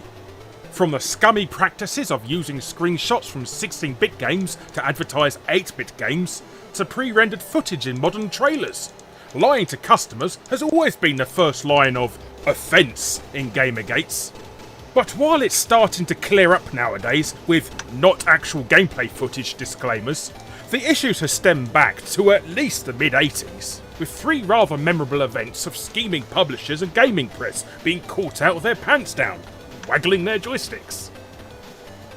Everyone's favourite nationality-confusing publisher, US Gold, were one of the earliest offenders, when they revealed a preview image of their Spectrum port of arcade classic Outrun in the December '87 issue of Your Sinclair magazine. Now, it may look like a Tiger LCD version of the game to you younglings out there, but make a note of the size of that truck and the beach hut, as when the game was actually released, they were nowhere to be seen. Just these tiny, tiny vehicles instead. Gamers were up in arms about this deceitful behaviour, especially with the game being a slow, jerky, multi-loading, unplayable mess, though your Sinclair thought this infamously terrible port was worth 8 out of 10. Funny that. US Gold's only retort to these accusations were, well, it's the best the Spectrum can do. Which would have been widely accepted if it wasn't for the fact Ocean's port of Chase HQ completely annihilated it in every single aspect. US Gold, however, got their own back from Ocean's humiliation by literally stealing Ocean's entire ending graphics to Chase HQ and plastering it as the ending to their specky port of Outrun Europa. And, coincidentally, Outrun Europa was also guilty of bullshotting. US Gold spared no expense at hiring a 6-year-old to come up with blatantly fake screenshots of the game in your Sinclair's review of the title, whom so happened to give this piece of excrement 83%. Are we seeing a pattern here? But, despite claiming the graphics are big and dead colourful in the game, the final release of the title was completely in monochrome. So your Sinclair were either talking completely out their arse, or they had played a different version of the game. What's even more bizarre is US Gold purposely gimped their game to be in black and white. The colorisation is still in the game's code and can be activated from a simple poke, as discovered by Dean Swain a few years ago. Why US Gold intentionally made their game look like arse will forever remain a mystery, though the game does look like it's been puked on by a rainbow with the code on, so that could be the reason. But the most hilarious all-out king of being caught faking screenshots has to reside with Konami and Sinclair User for their March 1987 review of Nemesis, or Gradius as it's more commonly known as. Now, Konami's arcade ports were notoriously terrible on British home computers, but for some reason, Sinclair User always gave them high scores. In fact, they had just reviewed the abysmal conversion of Jailbreak and gave it a glowing 5 out of 5. While other, less persuaded magazines like Crash rated it less than 47%. But Sinclair User's review of Nemesis was really the straw that broke the camel's back. First of all, look at all the screenshots in this review. The huge wave of enemies on screen, the multiple lasers coming from your ship, and you have 2 friendly satellites, or options as they're known in the game, helping you in the fight. Now take a look at the final game. Yeah, there's certainly something amiss here. One could be forgiven in assuming that maybe these are screen grabs from an earlier build of the game, and that would be a perfectly logical assumption if it wasn't for the fact the artist decided to stick his name in the corner of the screen, Stu, or Stuart Rucroft to give him his full name. But Sinclair User obviously loved these drawings so much, they reviewed them as the game. With appraisals such as, all things considered, the amount of jerkiness is absolutely minimal. Which is technically true, as it's a static drawing, but then includes completely nonsensical bollocks like, funnily enough, the quality of their graphics roughly matches the difficulty of the level. Okay, before finally giving the game 5 stars out of 5. Lucky old Konami, eh? 2 crap games of theirs being given perfect scores in the very same issue. What are the chances? Now, if this story wasn't hilarious enough, several months later, Sinclair User actually decided to publish a walkthrough of the drawing. A bloody walkthrough! Despite the fact the actual game had already been released by then, and everybody already knew they were full of shit. But after showing images of vastly exaggerated attack patterns of enemies that don't even exist in the game, the walkthrough's author, John Rigler, decided to dedicate nearly 2 whole pages to getting past the first level. Then went full Chris Balls by saying all the following sets of screens that appear in this game are slight variations of this one, which is total proof he never played the blooming game past the first level. But still litters the page with fake screenshots of the bosses of levels 7 and 8, again with Stuart Rucroft's signature proudly displayed in the bottom right corner. Needless to say, this blatant display of bullshittery didn't go unnoticed by gamers, and got so heated that Konami themselves stepped in to address the situation, albeit under the name of Nemesis Management Company Limited. Konami put their hands up, confessing, yes, there is a difference in the final game. We had to remove one of the power-up options to make the game run faster. Yeah, thanks Konami, because that was totally what everyone was up in arms about. But kudos for the conceited effort nonetheless. And to put this story to bed, 3.5 years later, Sinclair user re-reviewed Nemesis again when it was released as a budget title, this time being a lot more scornful and using genuine screenshots, but contradicting themselves in the process with more nonsensical rubbish, such as the graphics in the game are about as well defined as a squashed hedgehog in a snowstorm, and about as well animated. Funny. But still ended up giving it 81%. Go figure. But if you thought this was as bad as contriving as publishers and magazines got, as well as for something far more recent, the worst is yet to come.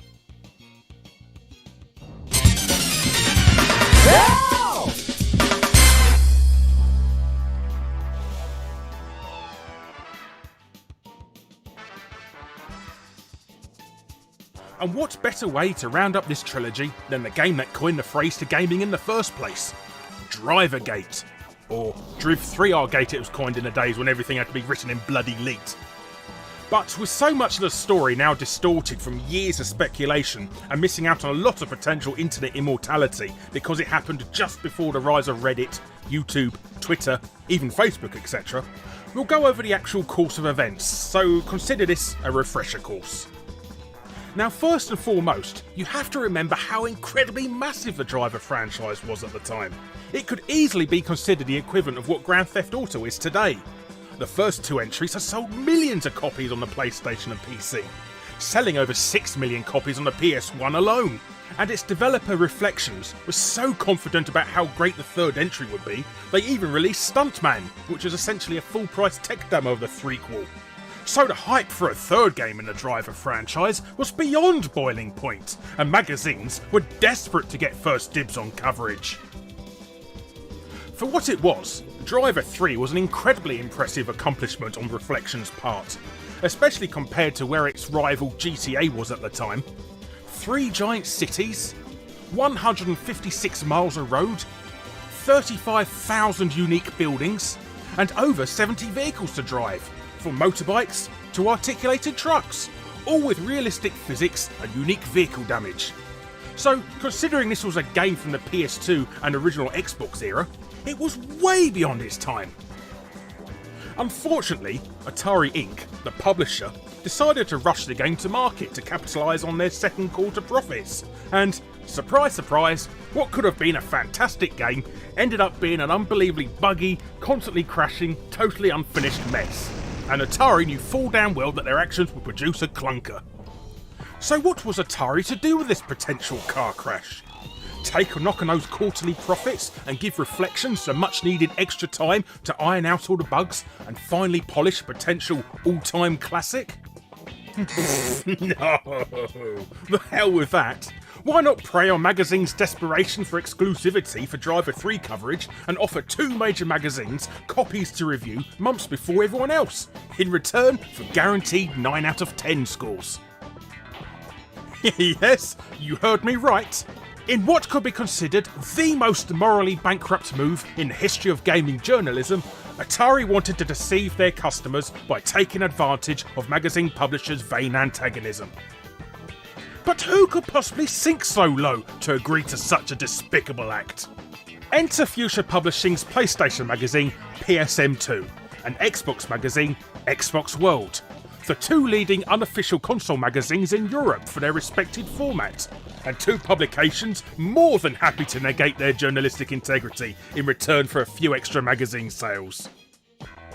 So, with their exclusivity deal in place, the reviews were published 2 months before launch. Both magazines received record sales for that issue, and unbeknownst, gamers everywhere could sign relief that with a score of 9 out of 10, Driver 3 was going to be a game that lived up to its hype. Then, Driver 3 was released to the public.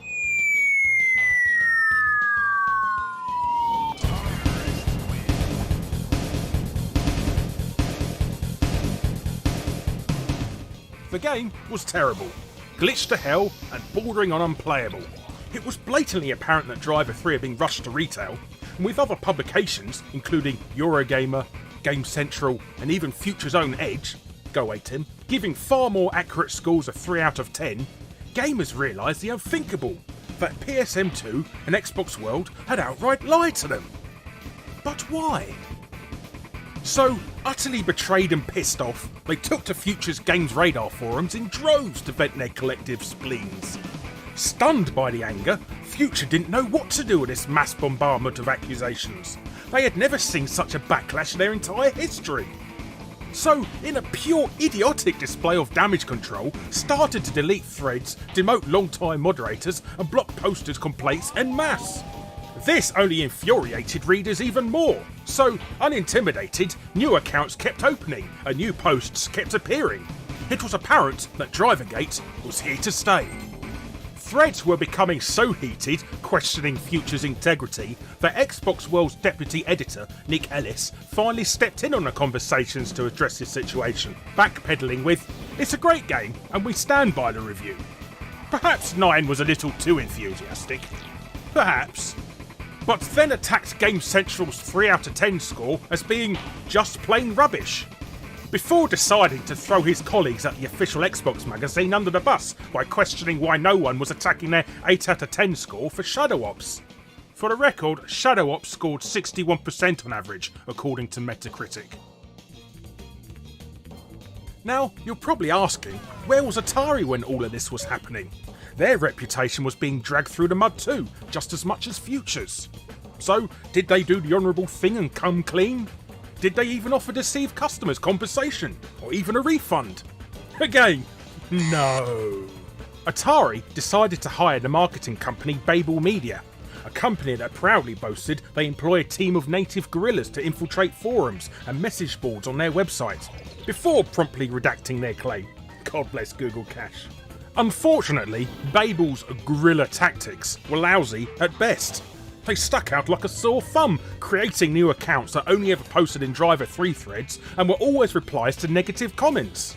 Accusations that 2 accounts in particular, King Chopper and Billywigs, were shills, and after heated arguments with one of the forum moderators, 8 Hours, who backtraced their IPs to Babel Media's own offices, they reluctantly, kind of, but didn't admit they were under contract for Babel, only admitting that they were employees of theirs, but they worked for another division and were defending the game under their own volition. What did Future do for this second wave of scandal? They deleted every thread ever mentioning it, citing it may be considered libel. So, ultimately, what did become of this mass exposure of a publisher's deception and a complete destruction of journalism ethics? Well, the trick had somewhat paid off for Atari initially. Driver 3 shot straight in at number 1, selling 150,000 copies on the first day in the UK alone. But after the Drivergate scandal and terrible review scores caught up with it, Driver 3 sequentially only managed to rake in 760,000 units worldwide. The game was only ever partially patched for the Xbox version, and couldn't be patched at all for the PS2 port, and the PC port ended up being delayed until a year later. And as for Future, well, PSM and Xbox World both closed on December 12, 2012, but that was really due to no one buying gaming mags anymore. But amazingly, they had managed to do the unthinkable on the internet and deleted nearly all traces of the incident, even annulling transcripts on archive.org and Google Cache. Heck, there's not even an article about Drivergate on Wikipedia, and all mentions of it ever appearing on the actual Driver 3 wiki page have always been reverted, short of a single comment in the talk page from 2008 questioning why there's nothing about it there. In fact, the only reason the majority of this info and evidence still exists is thanks to Stuart Campbell's tireless effort to archive these events, which is where the majority of this research comes from. So, thanks Stu. So, Drivergate simply disappeared, and the main reason why a lot of you have never even heard of this event until now. In fact, even after a decade, this is the very first video on YouTube to even talk about it. So, if there ever was a moral to these stories, it's the only review and opinion you can ever 100% trust in this world is your own. Well, unless you happen to be Angry Joe.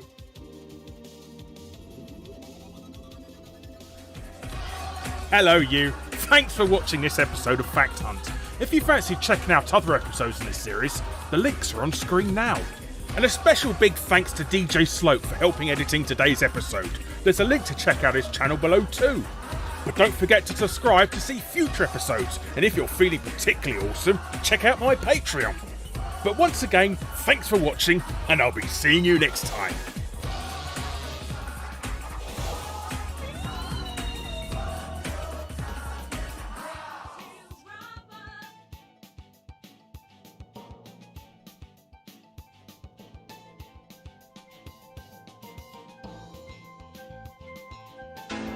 Every now and then, a segment in Fact Hunt garners so much interest and attention, we'd be mad not to readdress it.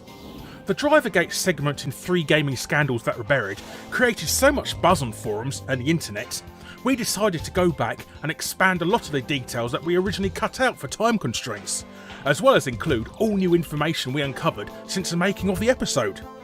Give you the full picture of events, as it were. But, hello you! I'm Guru Larry, and I welcome you to Fact Hunt, the Drivergate scandal, the full story.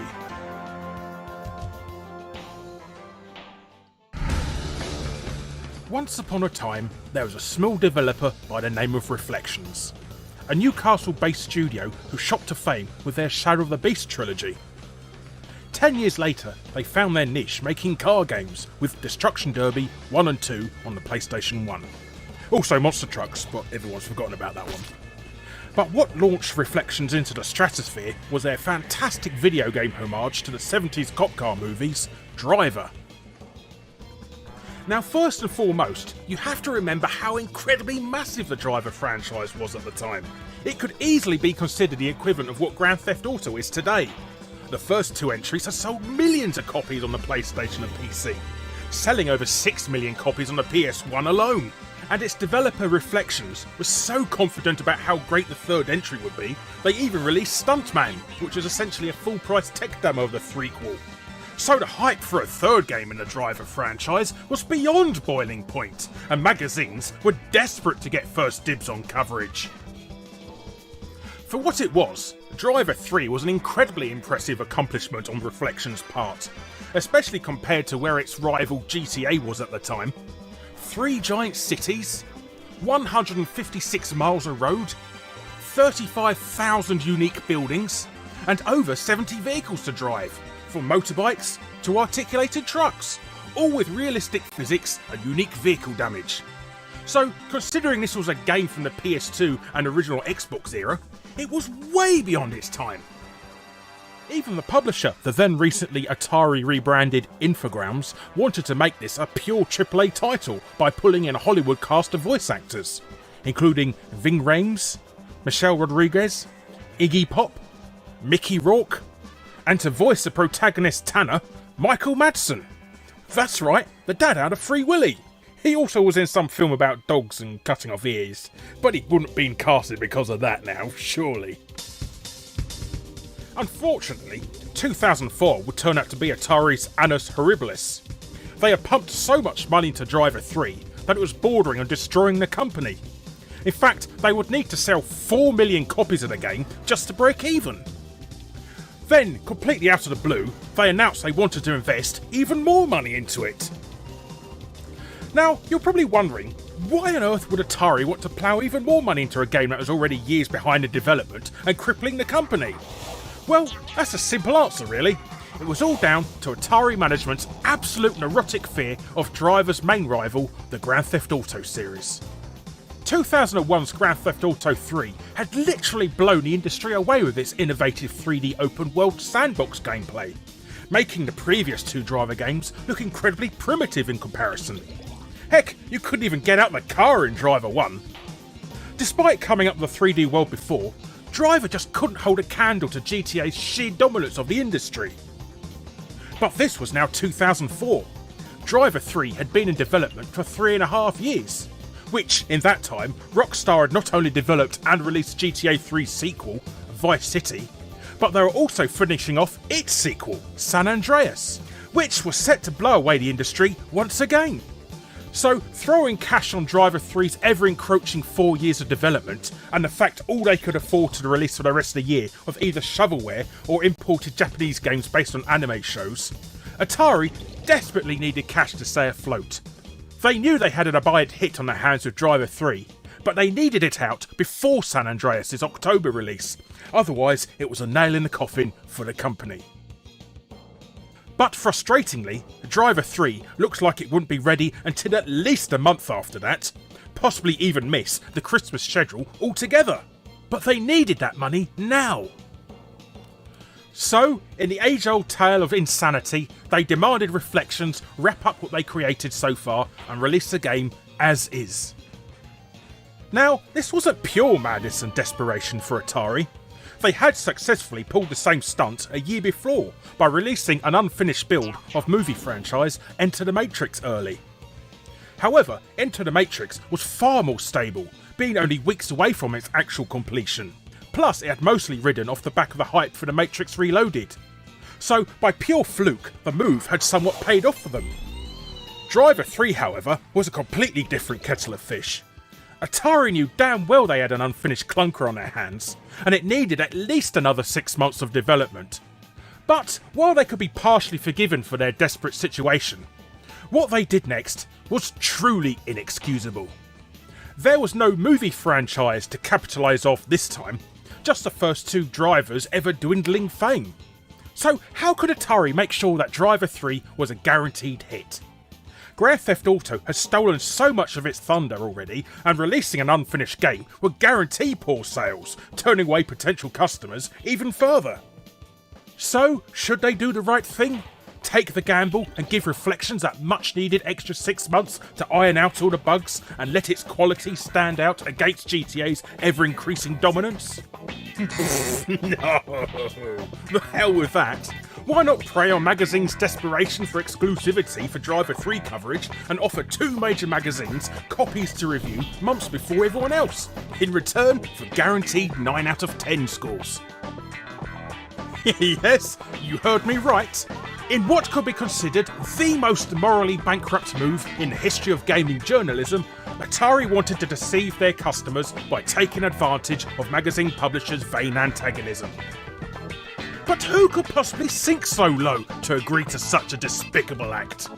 Enter Fuchsia Publishing's PlayStation magazine, PSM2, and Xbox magazine, Xbox World, the 2 leading unofficial console magazines in Europe for their respective formats, and 2 publications more than happy to negate their journalistic integrity in return for a few extra magazine sales.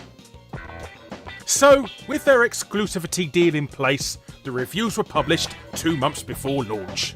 Both magazines received record sales for that issue, and unbeknownst, gamers everywhere could sign relief that with a score of 9 out of 10, Driver 3 was going to be a game that lived up to its hype.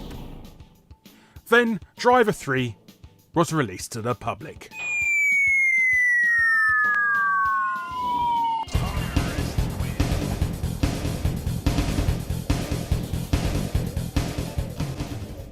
The game was terrible, glitched to hell and bordering on unplayable.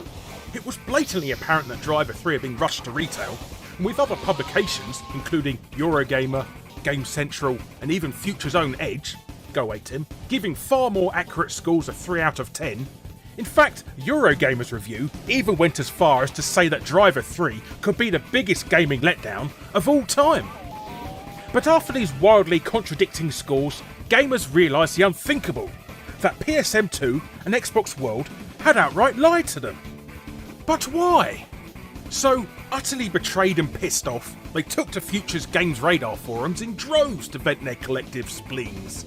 Stunned by the anger, Future didn't know what to do with this mass bombardment of accusations. They had never seen such a backlash in their entire history.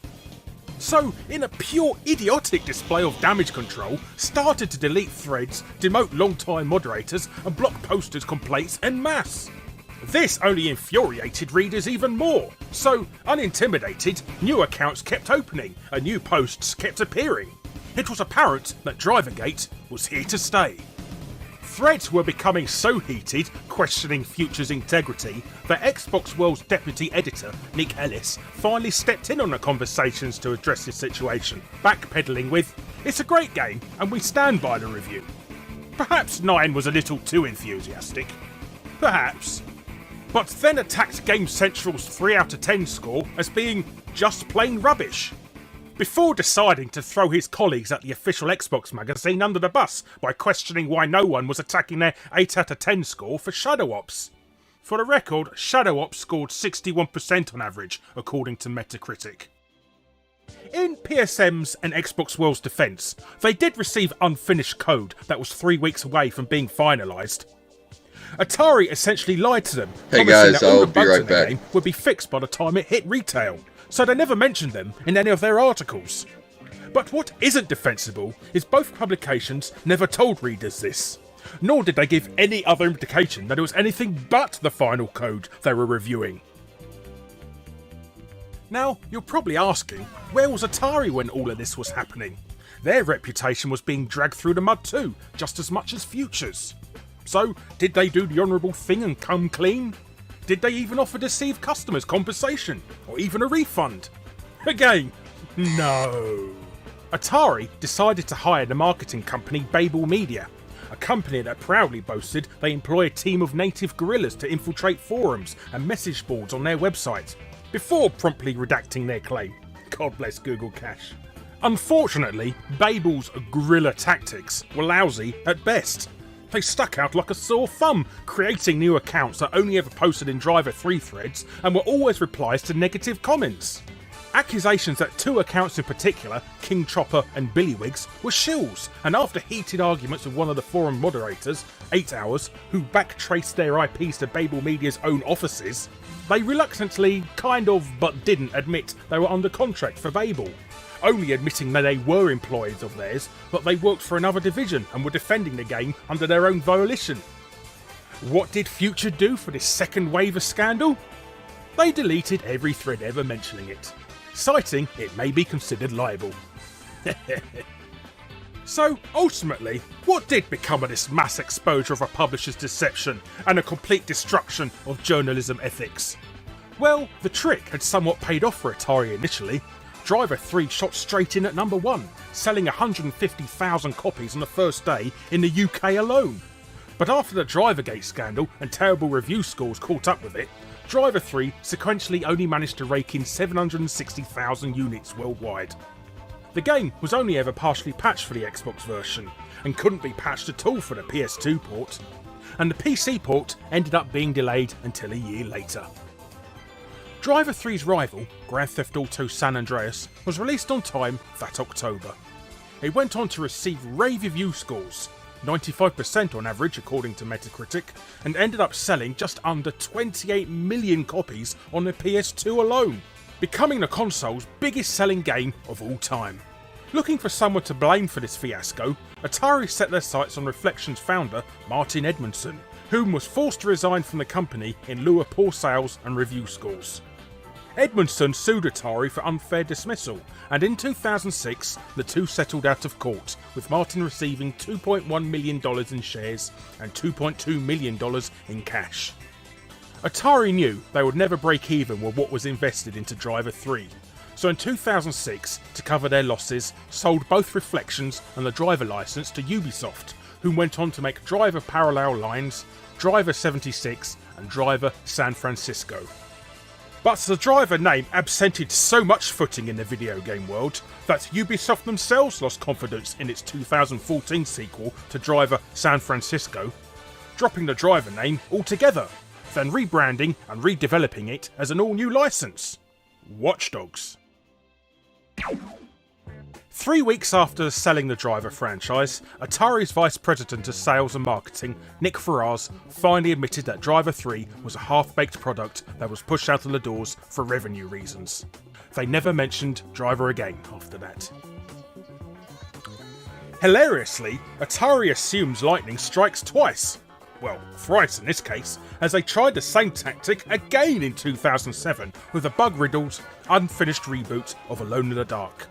But this time, rather than offer anyone exclusivity to deceive their consumer base, they threatened to sue anyone who gave it a low score. Everyone gave it a low score. Except for Games Master magazine, who gave it 81%. Have a guess who owns them. Never fully recovering from the Driver 3 and Alone in the Dark events, Atari declared bankruptcy in 2013. They re-emerged a year later, jumping onto the online casino gaming scene, and in 2015 rebooted some of Infogrames' licenses, starting with the unashamed Left 4 Dead knockoff, Alone in the Dark Illumination. Though how you're actually alone in a 4-player co-op game is anyone's guess. It received 19% from Metacritic's averages. And as for future, well, PSN and Xbox World both closed on December 12, 2012. But that was really due to no one buying gaming mags anymore. But amazingly, they had managed to do the unthinkable on the internet and deleted nearly all traces of the incident, even annulling transcripts on archive.org and Google Cache. Heck, there's not even an article about Drivergate on Wikipedia, and all mentions of it ever appearing on the actual Driver 3 wiki page have always been reverted, short of a single comment in the talk page from 2008 questioning why there's nothing about it there. In fact, the only reason the majority of this info and evidence still exists is thanks to Stuart Campbell's tireless effort to archive these events, which is where the majority of this research comes from. So, thanks Stu. In conclusion, it's unfair to say that Drivergate was solely responsible for the Driver franchise's downfall. What truly killed its momentum was the total lack of any titles in the intervening 4 years between Driver 2 and 3. Letting Rockstar slip in and release not only GTA 3, Vice City, and even put the finishing touches to San Andreas as well, was totally catastrophic for the franchise in hindsight. If Atari and Reflections had used the time to work on a third Driver title instead of Stuntman, then the actual Driver 3 as the ace up their sleeve, it would have given them time to finish it properly. And while it probably wouldn't have kept toe-to-toe with Grand Theft Auto's juggernaut, it certainly would have been a strong silver to GTA's gold. But Atari's actions were really the nail in its coffin, especially in this ever-increasing world of skepticism in video games. A franchise's reputation relies far more on trust and previous quality than relevancy. Playing Driver 3 today, you can really see Reflections' noble intentions and odd sparks of genius. Elements that only nowadays have only truly been realised, or even taken for granted. It was truly a game before its time. It's such a shame that what should have been described as a diamond in the rough in the history books will sadly forever be embroiled as gaming's first major scandal.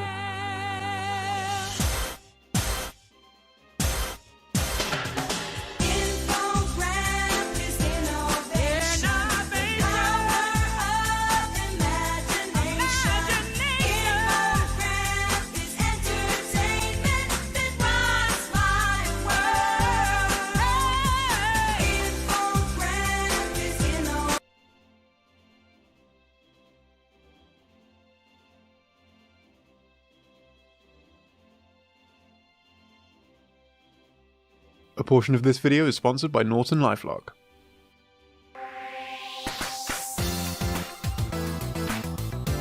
Did you know? The Wii was a hotbed for piracy throughout its lifetime. In a report, the Wii was named the most pirated console of 2010 with almost 26,000 available torrents. The most pirated Wii game in both 2010 and 2011 was Super Mario Galaxy 2, which comfortably cleared 1 million downloads in both years. Not all of the Wii's unofficial content involved bootlegging though. Very soon after the console's launch, an independent website called Wiicade hosted flash-based games intended to be played with a Wii remote. Gamasutra even reported on Wiicade on November 20th of 2006, just one day after the Wii's launch in North America and before the Wii's Opera browser was even available. Wiicade was created to promote smaller developers and help them program games for the Wii's unique hardware. Additionally, the Wii was subject to a lot of homebrew software and hacks. But before we get into that, a word from our sponsor.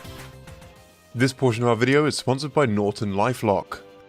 During our research into obscure facts, bootlegs and piracy, we at Did You Know Gaming often come across suspicious looking websites that could be harbouring all kinds of malware. But now we can conduct our research safely thanks to Norton 360 for Gamers, which helps protect against nasty viruses, spyware, adware, and other harmful software. And we know that curious gamers such as ourselves have probably been in a similar situation before. Over the past few years, there's been many accounts of cybercriminals hacking gamertags to steal players' accounts to get their in-game loot and items. Cybercriminals have also been known to use malware to get players' personal information to dox them or invade their privacy in other ways, like taking control of their webcam. Norton for Gamers helps combat these breaches with dark web monitoring for gamer tags, where you'll be notified if they find your gamer account on the dark web. It even has a logless VPN that will hide your IP address and PC SafeCam that will let you know if someone tries to access your webcam. If you want to stay safe on the web, level up your cyber protection with Norton for Gamers by clicking the link below to get a 14-day free trial. Thanks again to Norton LifeLock for sponsoring this portion of our video.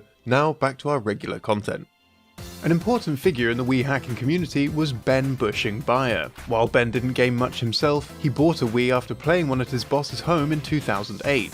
Bushing tended to hack everything he owned, and the Wii was a prime target as it was a new piece of hardware that hadn't been cracked yet. Bushing was introduced to other Wii hackers by a co-worker, and they would pass ideas back and forth about cracking the Wii. Meanwhile, Nintendo would include the latest version of the Wii system software on almost every game they released, presumably so players without internet access could update their console. But this also gave hackers a large amount of code to work with. The Wii's central processing unit was a PowerPC chip named Broadway, but hackers were unable to disassemble the Wii's software as PowerPC code. Further experimentation revealed that it was actually ARM code. ARM, which stands for Advanced RISC Machines, is an architecture software often used in lighter devices like smartphones due to its low cost and power consumption. Strangely, the Wii didn't seem to have an ARM chip anywhere. The team soon learned that the chip was buried deep within the Wii's graphics processing unit, named Hollywood. A hacker called Sega nicknamed the chip Starlet as a play on the Wii's Hollywood GPU and Broadway CPU. As well as controlling most of its peripherals, Starlet was responsible for the Wii's security, making it the major obstacle for hackers to defeat. But amazingly, this technical hurdle was overcome using a simple set of tweezers. The hacker Tumbink was able to obtain the Wii's encryption keys from his console's memory by going through the GameCube architecture. Running homebrew code in GameCube mode was easy, thanks to a better understanding of the GameCube. The problem was, running the console in GameCube mode locked away all of the Wii's features. The Starlet chip was also responsible for limiting the amount of memory in use while running in GameCube mode. Essentially, the Starlet would only let the processor see the lower 25% of the Wii's total memory. Important codes, such as the common key that allowed the decryption of most Wii content, were kept outside of that range, so it couldn't be accessed via the GameCube mode. By shorting some address lines using a pair of metal tweezers, Starlet would be tricked into changing which 25% of the memory was visible. Essentially, hackers could slide the window of visible data to show different sections of RAM. The Wii's memory was not cleared in GameCube mode, merely restricted, and so the hackers could use this trick to map out restricted segments, including the decryption keys. The plundered data was then sent to Tumbink's computer via a serial port soldered onto the GameCube controller port. The hackers chose the name Team Tweezers in honor of this, their first major breakthrough and the first dent in the Wii's armor. Bushing said the amount of hoops the team had to jump through spoke to the quality of Nintendo's security. Decompiling the code was a long and tedious process. With no documentation to guide them, the team had to infer the purpose of each line of binary code by examining and comparing the CPU, GPU, and the disk all at once. Each discovery made it easier to progress. A piece of code responsible for resetting the system in Wii Sports also helped the team understand the same code in Zelda. Team Tweezers were responsible for creating the earliest known way to install homebrew software on a Wii without hardware modifications, the Twilight hack.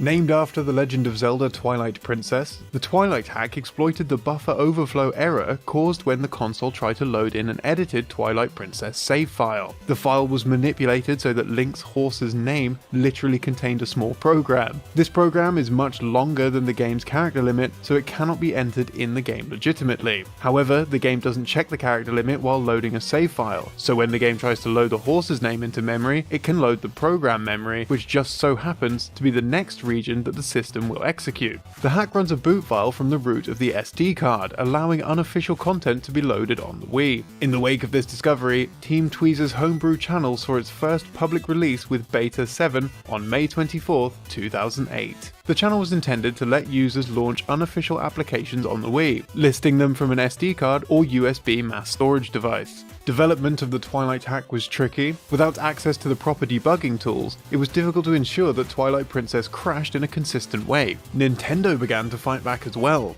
On June 16, 2008, they released System Menu 3.3, which was designed to check for and delete the Twilight hack. This led to the release of the 0.1 Beta 1 version of the hack, which managed to circumvent Nintendo's fix. It took until System Menu 4.0 to be released on March 25, 2009 for the Twilight hack to be truly overcome. But despite this, the relationship between Team Tweezers and Nintendo wasn't always adversarial. On July 17, 2008, Bushing announced on hackme.com that he'd contacted Nintendo to advise them about a potential security issue, one that would allow pirated Wii games to be played on an unmodified console. Bushing refused to disclose any details about the bug, only notifying Nintendo and asking for an engineer to get in touch with him. The decision was met with some backlash from the community. Bushing received multiple emails, some demanding to know why he was helping Nintendo, some asking him to divulge the information, and some even posing as a Nintendo representative to trick him into disclosing the details about the exploit. In response, Bushing's post was updated to include the addendum, "I did not post my email address here to invite you to debate this with me. Suffice it to say that I have put more thought into this than you have, and when you find your own exploits, you can decide how to handle them."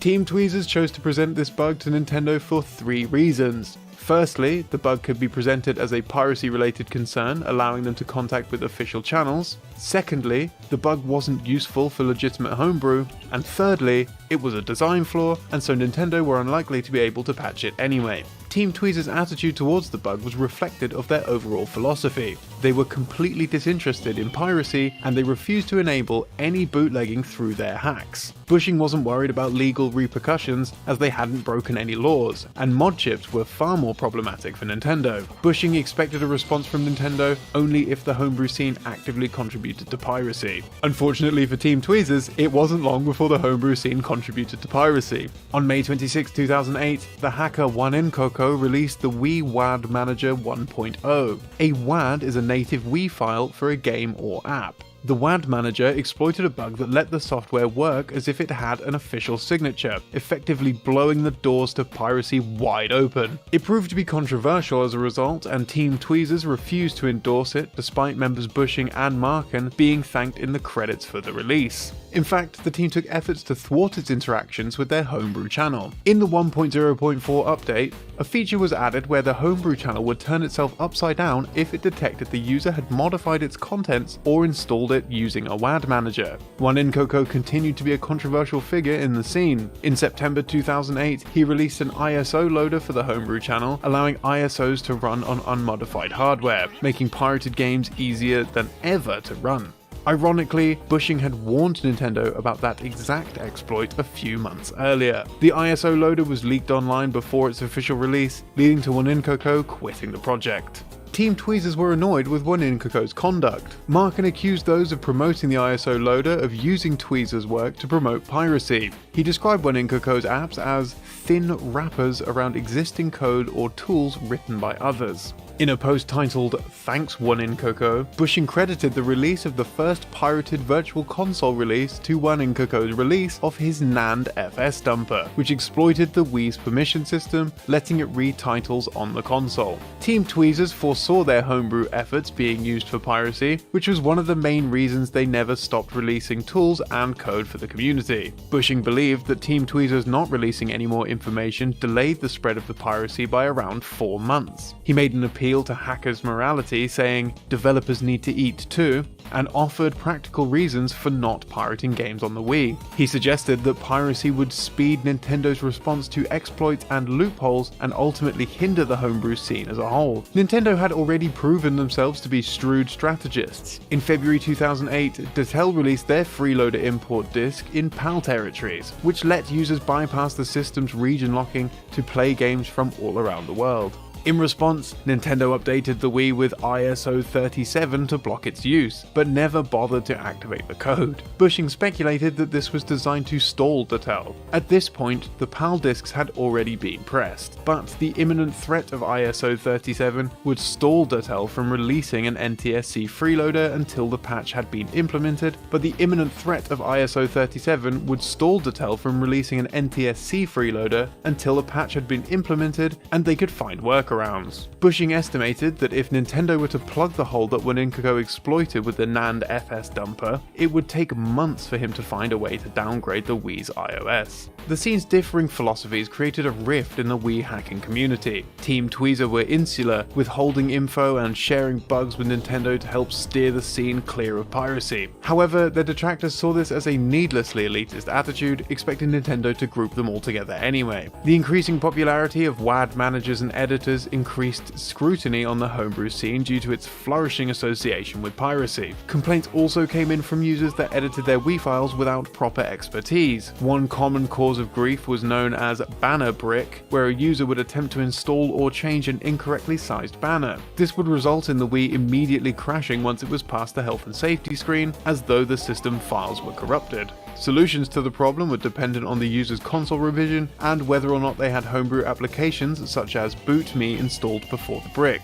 In a worst case scenario, a user may have to send the console to Nintendo to be fixed. The ease of Wii hacking led to the creation of many community mods and homebrew games, the most famous of which is undoubtedly Project M. Project M was a mod for Super Smash Bros. Brawl that tried to bring it more in line with Melee's gameplay. The Project M development team made it clear that they didn't support piracy or permanent alterations to Nintendo's systems. The mod could be installed using a legitimate copy of the game and a 2GB SD card. The project started in 2010 with a relatively humble goal of replicating Falco's Melee moveset in Brawl, but eventually expanded to include Brawl's entire roster, as well as some additional characters like Roy and Mewtwo.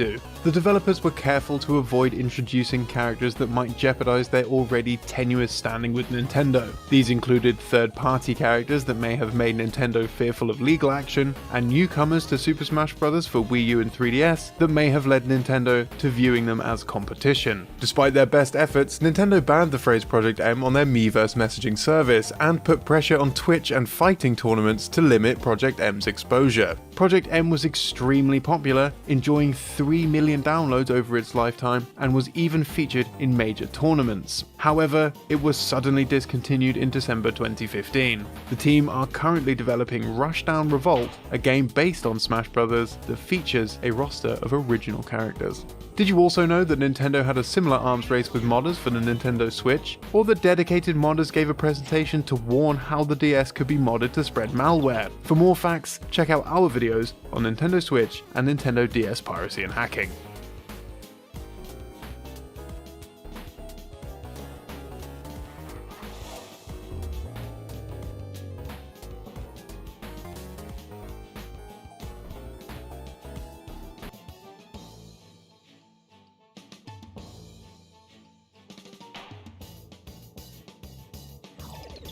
Runs. We've got Anthony Caliber with The Last of Us. Take it away.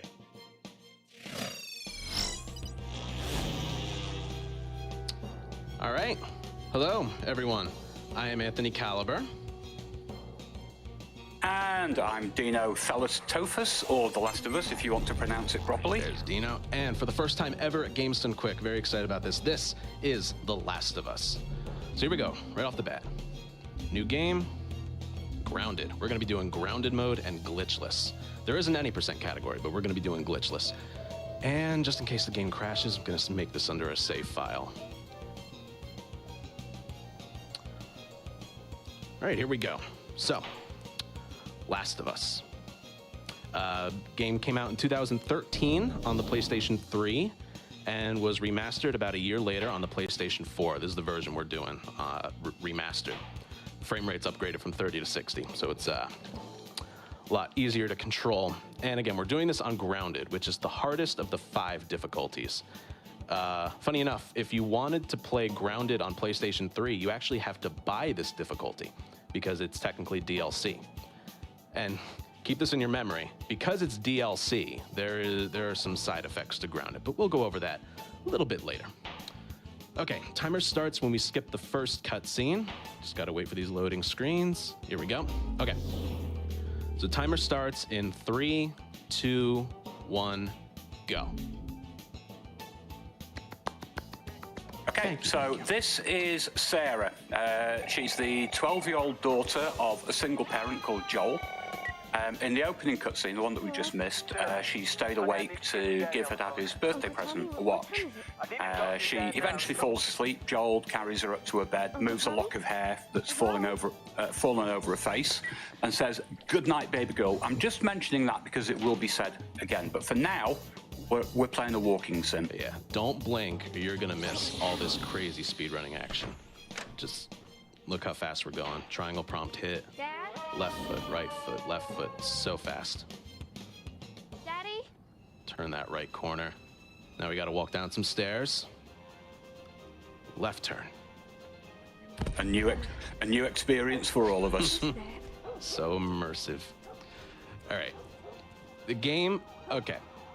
Take it from me, the game does get off to a bit of a slow start, but once we hit around 19 minutes, you know, the game starts to really pick up. And I love this game, just in general and as a speed run. All right, Dino, what's happening here? Sarah, are you okay? Well, we're about to meet Jimmy, albeit briefly. Anyone come in here?